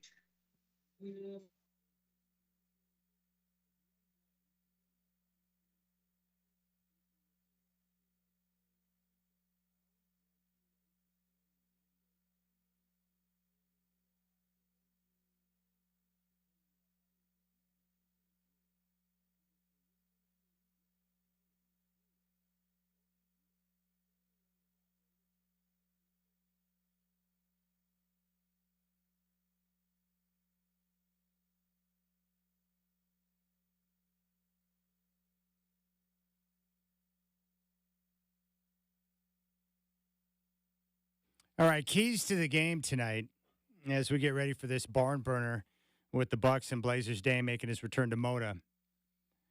Moving the basketball is critical. Yeah, Portland's been terrific. I've really been impressed with the ball movement and player movement, the assist numbers, 29 in the victory against Philadelphia. They're playing a bad defensive team right now, and it's hard to say that when Giannis is on the floor, but they haven't been good. The more you move the basketball and make the next pass and continue to move bodies, you confuse a bad defense. And they're not going to be able to keep up with it. They got a chance to take advantage of a poor defensive team right now, and better to do it now with a brand new head coach in Glenn Rivers before they figure it out, because they're going to figure it out with the type of personnel they have in the coaching, but they're not there yet. So move the basketball, move bodies, and on top of that, be aggressive. You're playing at home. You've got the crowd behind you. You've got the energy. Attack the rim. Don't settle for the three ball. Go at them. Hello. Damian Lillard is not a great on-ball defender. Don't be afraid to attack that guy and take it at him. Get to the foul line. Jeremy Grant was terrific in the game against Chicago at doing that. The Blazers have been much more aggressive over the last couple of games, so I want that. Ball movement, player movement, assist numbers up, passing more, and then making sure that you attack them off the bounce and don't settle for the three. I think the other thing the Trailblazers can do, too, is much of what we saw in the game against Philadelphia. Protect the basketball and really continue to focus on cutting down on the live ball turnovers. That's been brutal for Portland. Live ball turnovers, where you turn it over and it turns into an easy fast break and a dunk for the opposing team. You don't want that tonight. I think that's critical. And then after that, feed off the energy from the crowd. That place is going to be geeked, amped up, out of control. People are going to be crazy tonight. Young players can feed off of that. How often do you see younger players or role players? They always seem to shoot better, play better when they're at home. And they're going to feed off of that tonight. Use the emotion and the events of tonight against the Bucks. You know, Dame's going to look to go off tonight. So that's okay. He's going to go off. He's probably going to drop a big number. Go at him on defense. Make him work. Attack him. Take advantage of that. If he's going to put up 40 to 50 points tonight, then continue to put him in situations. I would mix it up on him, and I would use Tamani Kamara and Matisse Thybulle. Length and guys who are good defenders to frustrate him. In regards to Giannis, I don't know. They don't have the answer for that. But Giannis, what can you do? You know, he's tough. But you can use the situation against Dame tonight because he's probably going to put up a lot of shots. So that's what I'm looking for tonight. This is a great opportunity for Portland to come out and play well and get a big win. I think the Blazers are going to win tonight. I think they'll feed off the emotion. I think they'll find multiple guys to get involved, and they've certainly done that of late. You know, get multiple guys involved making game-winning plays. And the key will be the shooting numbers. You know, Portland against Chicago, they played a good game and they moved the basketball well. They just couldn't make shots. So Portland's going to have to shoot well tonight. But that will be promoted by good ball movement and player movement. If you continue to move the basketball and guys are making the next pass, you're going to get guys in open situations and just cash in. And everyone's talking about Dame and Giannis, and that's understandable. But don't you think Ant's got a chance to go off tonight? Don't you think Ant's got a chance to have a big night? I do. He's not going to be afraid of the situation. It's not like Dame's going to step up and shut down Ant. Ant's got a chance to get off. The Bucks' weakness is their perimeter defense, and Ant is a lethal offensive option. So I think Ant's going to have a ridiculous night, I think the youngsters for the Blazers will feed off the energy. I think Grant will be Jeremy Grant. I think he's going to score 25 to 30 points. He'll be effective. I think Ant will lead them in scoring, and they'll get Malcolm Brogdon to make some crafty plays. The good thing is the Bucks, not a good perimeter defensive team. The Trailblazers, a ton of guys who can take advantage of that. So that part excites me. And DeAndre Ayton's got to provide resistance in the middle tonight. Hey, DA, you want to ingratiate yourself to Trailblazer fans? Be a presence tonight to make life tough on Giannis. Look, you're not going to shut down Giannis. The he's awesome. But you can make him work. Make him work for everything he's got. So that way, come fourth quarter, maybe he's a little bit tired. Not a good free throw shooter. Maybe some of those shots come up a little bit short.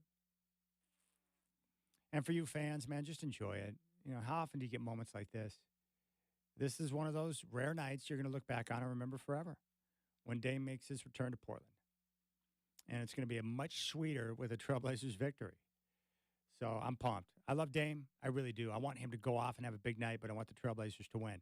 And I'll say it again, my dream scenario, you know, like if the good Lord above came to me and said, Chad, you get to choose how the game ends tonight. I'll make sure that it goes down that way. I'd be like, well, Lord, first of all, thank you. I want Dame to drop 50 and have a monster night. And then I want Scoot to burn him at the end of the game and score the winning basket. That's what I want. If you let me choose the ending, Lord, that's how I want it to go down. I think the majority of Trailblazer fans, if I had to guess, and I can't think, I can't get inside of your domes, but my guess would be the majority of Trailblazer fans will love Dame and cheer for him and applaud him and give him the letter ovation, the standing letter ovation before the game. But once the game starts, they're all Blazer all the time. They want the Blazers to win. They want Dame to play well or whatever. They just want the Blazers to win. I think that's the majority of people. And then there'll be a few scattered, partially scattered Trailblazer fans who will, or who are still bitter that they traded Dame. And they're going to cheer for Dame to go crazy and send a message, and they want the Bucks to win. And I respect that too. I'm not here to tell you how you should feel. You can feel however you want. Just enjoy the night. Embrace it. These are big moments. And I like big moments. I like big stories. I like big moments. And I like stars. And tonight's got all of it. And I was also impressed with Chauncey. Very complimentary of Dame and the situation tonight. All right. My man, Curtis Long, has got the Trailblazer pregame show coming up next across the Trailblazers radio network. Travis Demers will be on the call. He'll have the tip-off coming up at 7. You can enjoy the game, and then after the game, I'll join you live from Moda Center for the fifth quarter, along with Michael Shacker.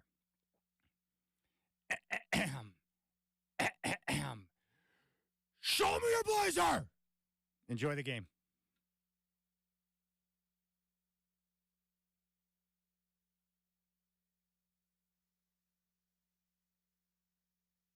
See you when you get here.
I covered your games in Colorado. You really improved from your first year to second year under Tad Boyle. What did that experience mean to you? It was everything. Just another year to get stronger, another year to slow down mentally. And then the summer after that was big for me too. I think just me getting older was a lot for my body, me filling out and stuff like that. So it was great. And now in your second year with the Blazers, do you feel like it's slowing down for you at this level? It's crazy, yeah, and it'll continue to be that way. There's always more to go, and I can feel it. I know the sky's the limit for me, and I'm just excited for the future. There's Jabari Walker after the game. Coach Chauncey Billups attributed the amped-up Blazer performance to focusing in on defense and moving the ball on offense. Second night of back-to-backs, we've been pretty good this year. It's always tough to play against teams when they don't have their best players. Such a letdown. And I thought we seen a little bit of that early. We let them kind of get after us a little bit, and then we turned it up. I thought our second half defense was high level. And as we talked before the game, man, we just passing the ball. You know, we did a lot of passing. We moving the ball. We moving bodies. I feel like we're just getting better. So it was a good game overall for us. Attacked the paint, got to the free throw line. Just thought it was a pretty good, well-rounded game for us. Well, the Milwaukee Bucks are used to playing pretty good, well-rounded games this season. The Bucks come into tonight's game against Portland with an overall record of 32-15, but Milwaukee has lost 2 of its last 3 contests, including a 6-point loss Monday night in Denver to the defending champion Nuggets. That was the first game under new head coach Doc Rivers, who has taken over after the midseason firing of Adrian Griffin. Embarking on his 25th season as an NBA head coach, Rivers watched his new team squander an early 13-point lead, fall behind by as many as 9 late, then fight back to nearly regain the lead in the final seconds before Lillard had a layup attempt blocked with 24 seconds remaining. The Bucks went toe-to-toe with the defending champs in a game that featured 12 ties and 9 lead changes with a fully healthy lineup in which Rivers said he slightly tweaked the rotation to make sure both of his stars, Lillard and Giannis Antetokounmpo, are both in at the end of quarters when the Bucks are likely in the penalty shooting free throws. Well, who's in and who's out of tonight's matchup for both teams? Here's tonight's injury report brought to you by Rebound Orthopedics and Neurosurgery, team physicians of the Portland Trail Blazers. For the Blazers, now the standard out, Moses Brown with that left wrist fracture. Shaedon Sharpe has that adductor soreness. And Robert Williams III is out for the season with the right knee ligament tear. For the Milwaukee Bucks, nothing to report. They are fully healthy. They'll have a full squad tonight, including Damian Lillard on the floor against the Trailblazers. Rebounds are important, whether on the court or when bouncing back from an injury, as the Trailblazers team physicians, Rebound Orthopedics and Neurosurgery keeps the Trailblazers performing at their very best. Well, nothing doubtful about the game readiness of our next guest, even after calling the last 6 Trailblazer games on the TV side, filling in for the great Kevin Calabro. We've missed the radio voice of the Trailblazers, Travis Demers. He'll join us next. We'll get his thoughts on Monday night's big win over the Sixers and preview tonight's matchup with Damian Lillard and the Bucks. Tip-off less than an hour away on the Trailblazers Radio Network. Hey Rip City, this is DeAndre Ayton. Want tickets to our next home game? Want to be one of the best fans in the NBA?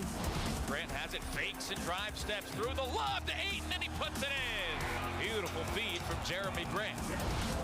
Hey Rip City, the Detroit Pistons roll into town February the 8th to take on the Portland Trailblazers. Don't miss out on the action. Visit Trailblazers.com for tickets today and be there to cheer alongside the best fans in the league. See you at the game, and go Blazers. Hey fans, create lasting memories with our newest ticket pack designed to make you the family hero. Choose 3 games from our list of family-friendly games, meaning early starts or no school nights, and automatically get your choice of select retail items and a large popcorn with each ticket. Visit trailblazers.com/ticket packs for more details and to get yours today.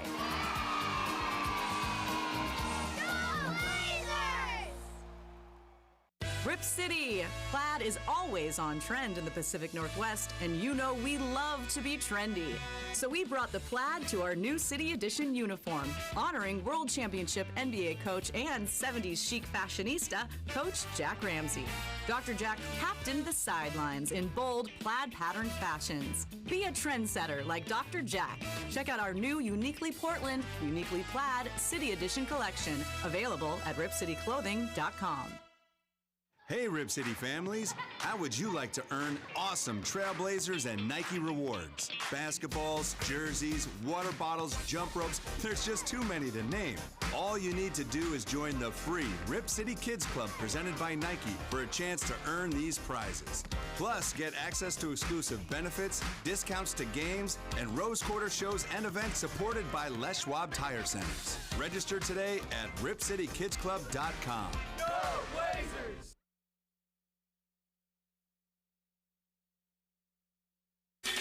Back to the Trailblazers pregame show on the Trailblazers Radio Network. Fans, make sure you download the McDonald's app today to score deals on your favorite menu items, earn points with every purchase, and redeem for free food on your next visit.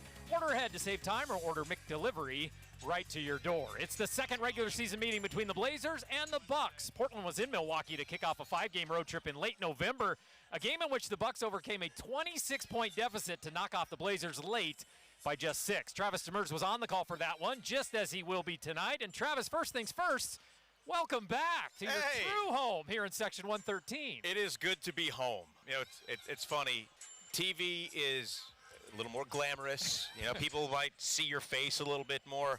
I love radio, man. Yeah. And I miss sitting in this seat. I miss my regular view. I miss hanging out with all of you guys up here, and I am happy that this is where I get to watch this game from. Now, in all seriousness, tell us about your experience the past 6 games. The casual fan might think there's not much more between calling a game on TV versus on the radio, but they're really two different jobs, aren't they? They are two completely different jobs. Tell us because about up here, you know, I sit down, I see what I see on the floor, and I tell you what I see. Yes. TV, everybody can see what you see. So you just add some color to that. And really, the analyst is the star. When you're on TV, Lamar is the star. And, you know, Kevin Calabro told me, you know, it's basically you're playing traffic cop for the first 3 quarters, and then when it gets down to the nitty-gritty in the 4th quarter, that's when you really get to do your job. And that's really how it is, because Lamar is doing all this stuff. You've got Tom Haberstroh and Brooke to throw things to. You've got to have your face on camera. That open at the beginning of the show, they call it a stand-up, is a very critical part of things. Yes. And then you've got people telling you stuff and feeding you information. Here it's, you know, I've got Cap, who will tell me when to go to break and things like that. And if there's an interesting note, he'll tell me, or I got Justin or you giving me stats and things like that. But really, it's nobody's telling you, do this promo read here. It's whenever you can fit it in, figure it out and do it. They're just night and day. And then after I got used to doing it with Michael for 4 games, he comes back to radio, and then Lamar comes in, and that is a totally different experience. Yeah, you're not used to working with him. And by the way, rave reviews for you on the TV. It was great to see you there. I saw it a lot in the replays after games. People also don't realize all the talented people, and you mentioned this before, that work behind the scenes on a TV broadcast, much like we have, you know, the talented Rich Patterson and Travis Clinton working with us. How helpful was the TV crew behind the scenes for you? Oh, they were unbelievable.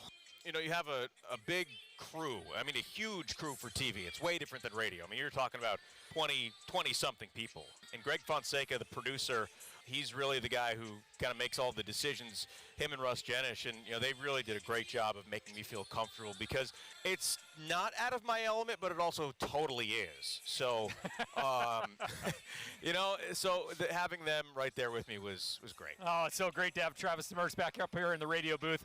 All right, the big lead in every interview tonight. How odd will it be for you to call a game from that chair with Damian Lillard in an opposing uniform? You've done it once on the road, but not here. So I don't think it's going to be that weird. Okay. There are going to be some things that are weird about it, and you might ask, like, how could it possibly not be that weird? Like, I've already called a game of Dame playing in another uniform. Yep. And I've watched plenty of Bucks games. So to me, it's not like, wow, look at him in that different uniform.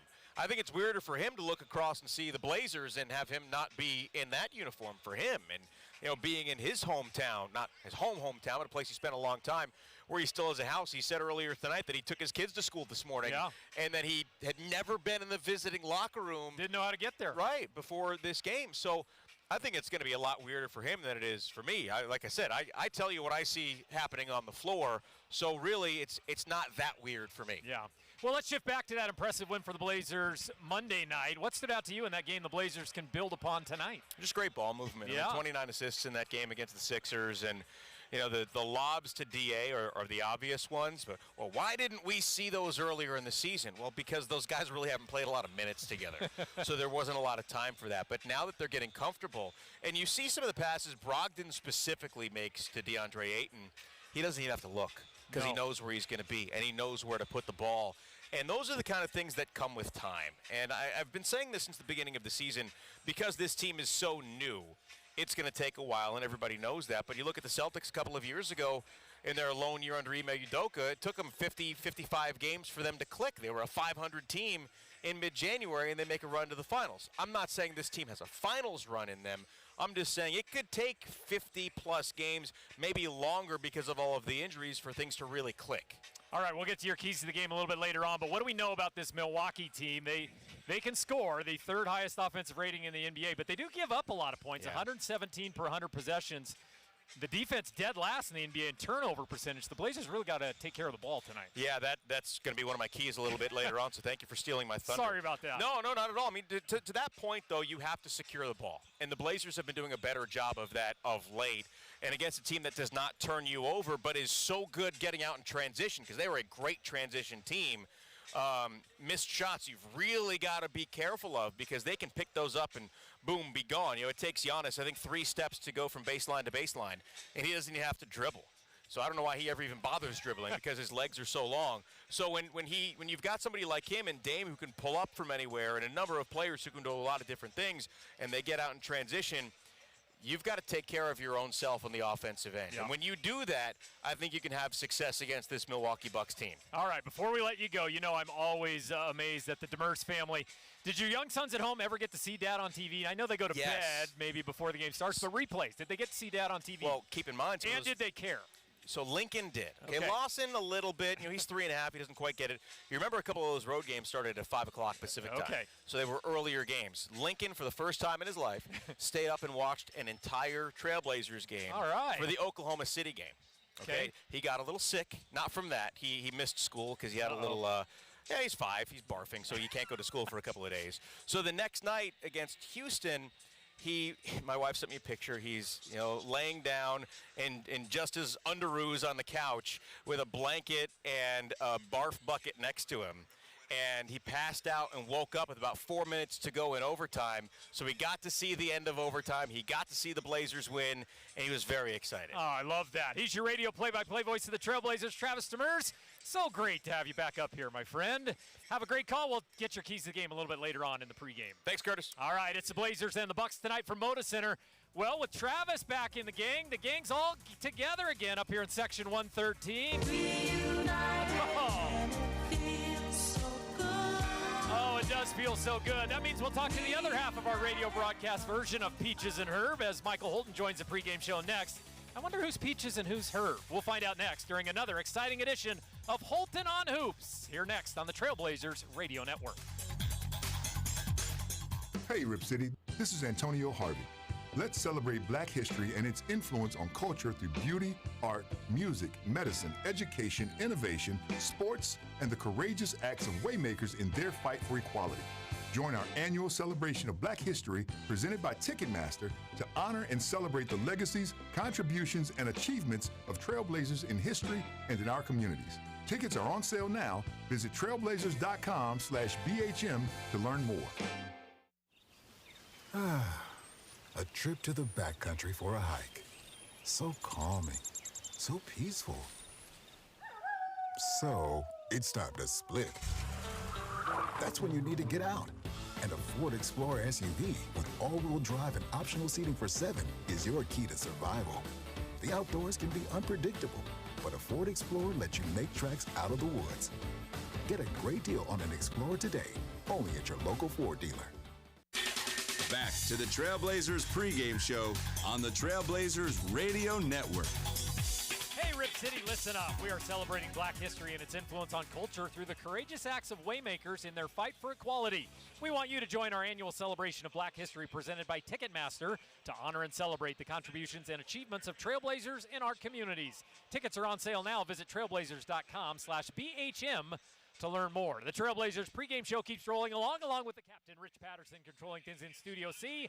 I'm Curtis Long, live in the Bill Schonely press box in Section 113, sitting in for Mike Lynch, and sitting to my right is once again the always engaging, always entertaining radio analyst of your Portland Trailblazers. It's Michael Holton with another exciting edition of Holton on Hoops. Michael, great to see you again. I saw you grooving over there to Peaches and Herb. Reunited up here. Oh, come on. That's old school. That's a vibe right there. That's house party type stuff. Love it.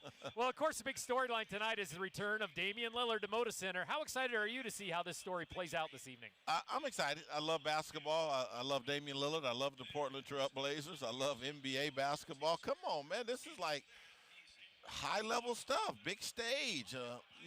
It's going to be exciting. Michael Holton is excited over there. Well, it's certainly strange for all of us to see Dame in Milwaukee colors. I'm curious that when we flash back to your NBA playing days and we say Milwaukee Bucks, which players come to your mind? Marcus Johnson, Junior Bridgman. Junior Bridgman. Brian Winters. Ooh, I like that one. Yeah. How about Terry Cummings? Did you play against Terry Cummings in the NCAA tournament? I played against Terry Cummings, and wow, don't start me to storytelling then. I recruited his son to UCLA, but that's a whole nother story. All right, well, let's shift back to that impressive win for the Blazers Monday night. What stood out to you in that game that the Blazers can build upon tonight? Defense, physicality, first of all. Physicality, and then ball movement. I just thought that when the Blazers, they didn't start the game well in the first quarter. No. But once they responded in the second quarter to the physicality, because Philly tried to just punch them in the mouth in the first quarter. And when I saw the physicality of the Blazers for the next three quarters, that's what impressed me. Yeah, now as a former NBA point guard, I definitely want to ask you about the assist rate for the Blazers. 29 assists Monday night against the Sixers. It appears the Blazers are scoring much more off the pass than off the dribble. And as a former point guard, you got to like that. Yeah, because teams are selling out to the pick and roll to take the ball out of Anthony Simon's hand. And other players are being forced to be playmakers and make shots.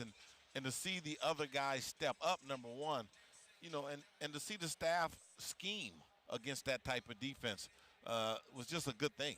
I'm also curious about your thoughts on Scoot Henderson's fourth quarter Monday night. 20 points all by himself, including 3 3-point switches with no hesitation. Now, granted, the game was already decided, but that's got to be great for Scoot and his confidence building, right? No question. I mean, I like Ferraris, but I like Ferraris with gas more. Scoot Henderson had gas in the tank. Yes, he did. And when he knocked down those couple of threes and he started hunting threes, I really hadn't seen him play like that. And so I knew he was in the zone. Now, I usually ask you if there are any particular matchups you're looking for tonight. I'm interested, how do you think the Blazers guard both Dame and Giannis when they're on the floor together?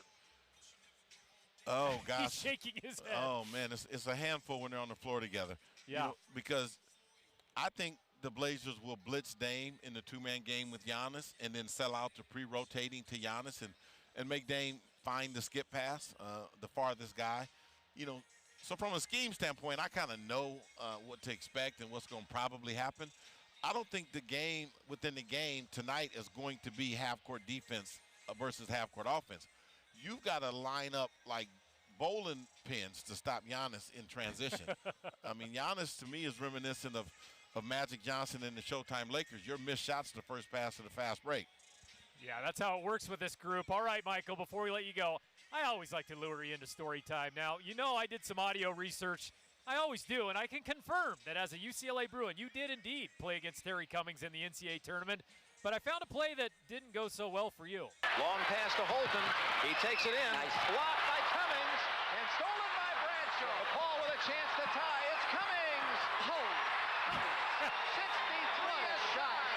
Michael is shaking his head over there. Terry got the best of you on that one, but what happened in the game? Yeah, we beat them. DePaul was the number one team in the country. We beat them. And why couldn't you find the clip of me dunking on Clyde Bradshaw? I guess I'm going to have to now sit in with you when you search for sound. I'm going to have to go through that. Well, I only got a certain amount of time. Those games are 2 hours long. I got to look for number 14 scurrying up and down the floor and see for any highlights. I fast forward through them as best I can. But I think the most important thing is that Kiki and the kids, they came away with a tournament win that day. Oh, that was huge, yeah. And they had Mark Aguirre on that team, and it was an afternoon game at Arizona State. And when we beat them, they were the number one team in the country.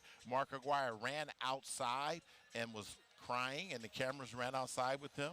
And when I see him, to this day, every time I see him, he reminds me of that experience. Oh, my goodness. I love story time with Michael Holden. It's radio analyst Michael Holden, who at one time had his one shining moment against future Milwaukee Buck Terry Cummings in the NCAA tournament. Michael, enjoy the game. We'll talk to you during the play-by-play. Looking forward to it. Up next, as we mentioned at the top of the show and throughout the pregame, can you feel the electricity in the arena? It's, of course, the return of Damian Lillard to Moda Center wearing a Milwaukee Buck uniform. We'll hear from the Trailblazers' all-time leading scorer next on the Trailblazers Radio Network.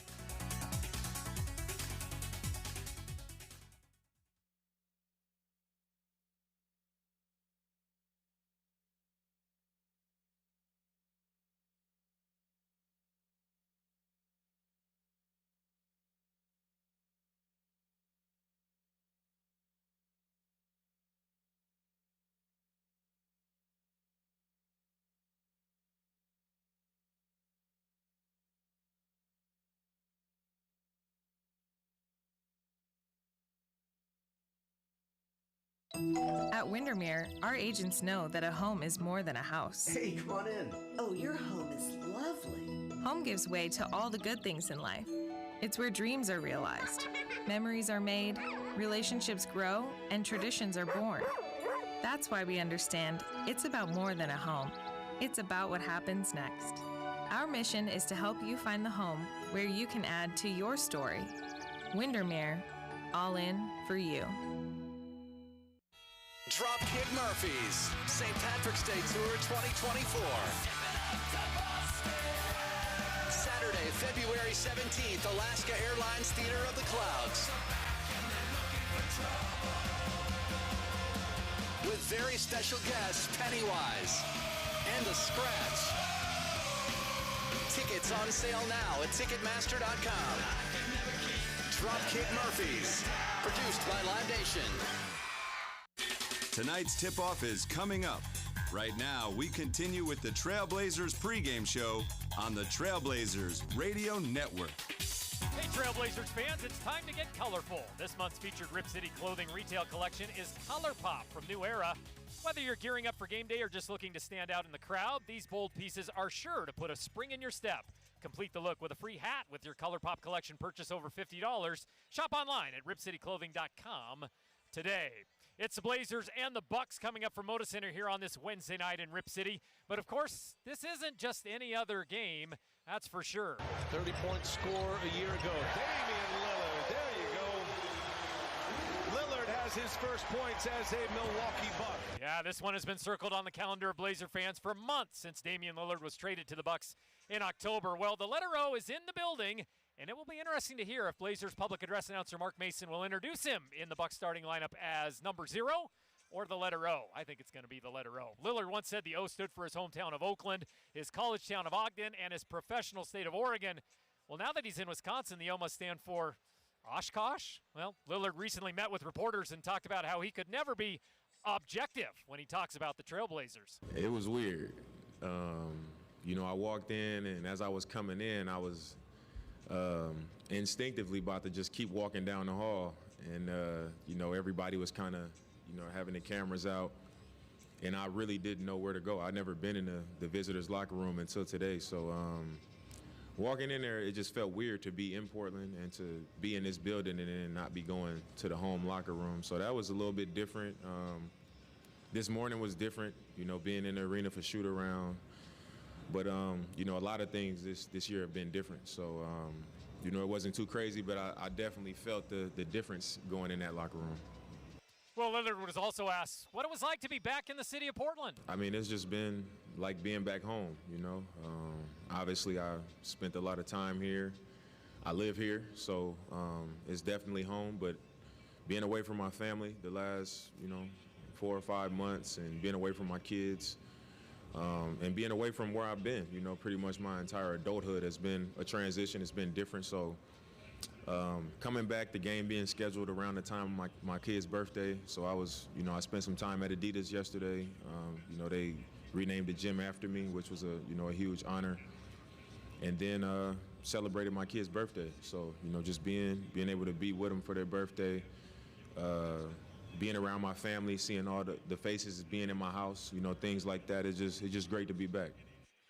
And Damian Lillard is back as more fans start to file into Moda Center with their Damian Lillard jerseys on. I can see one right from our spot right here in section 113. Dame did have 31 against the Blazers the last time they played, right around Thanksgiving time. In his last 10 games, Damian Lillard is playing just about 34 minutes a game. He is shooting 40% from the floor and 33% from three, 95% at the line. He's averaging 25 points even with 6 assists. So certainly making an impact, as we knew he would, for the Milwaukee Bucks. Those are exactly the type of stats we normally hear from Blazer Analytics insider Tom Haberstroh. Well, what are the key Haber stats he's looking at tonight? He's coming up next on the Trailblazers Radio Network. First Tech Federal Credit Union is rewarding Portland Trailblazers fans with more bang for your buck. With a First Tech Rewards checking or savings account, you can stack up the savings with cashback rewards, bonus credit card rewards, and more. Their members earn an average of $300 per year with their First Tech Rewards checking and savings accounts. As the official credit union of the Trailblazers, First Tech is a financial partner and a local supporter that invests in you. Visit firsttechfed.com/Blazers Rewards to take your money further with First Tech. Membership is required and subject to approval. All loan applications are subject to credit and collateral approval. Federally insured by NCUA. It's never too late to improve your green game with DeSantis Landscapes, the Portland Trailblazers' official landscape provider. DeSantis Landscapes gave our Rose Quarter campus a fresh new look by turning it into an organically maintained, planet-positive open space. Let DeSantis help you see your property in a way that says wow every time you see it. Chances are you've been waiting a long time for a wow-worthy landscape. Why wait longer? Contact DeSantisLandscapes.com, where green is more than the color of your lawn. That's DeSantisLandscapes.com. Hey, Rip City, this is Dominating DeAndre Ayton. Thanks for joining us on the Trailblazers Radio Network. Back to the Trailblazers pregame show on the Trailblazers Radio Network. Welcome back in. It's the Blazers and the Bucks set to tip off at 7 o'clock on the night. Damian Lillard returns to Rip City. Travis Demers and Michael Holton back on the radio call together tonight. And back on the pregame show with us is our own version of the Greek Freak after he revealed his Greek roots to us last game, along with his love for baklava. It's Blazer Analytics insider Tom Haberstroh. Tom, great to talk to you once again.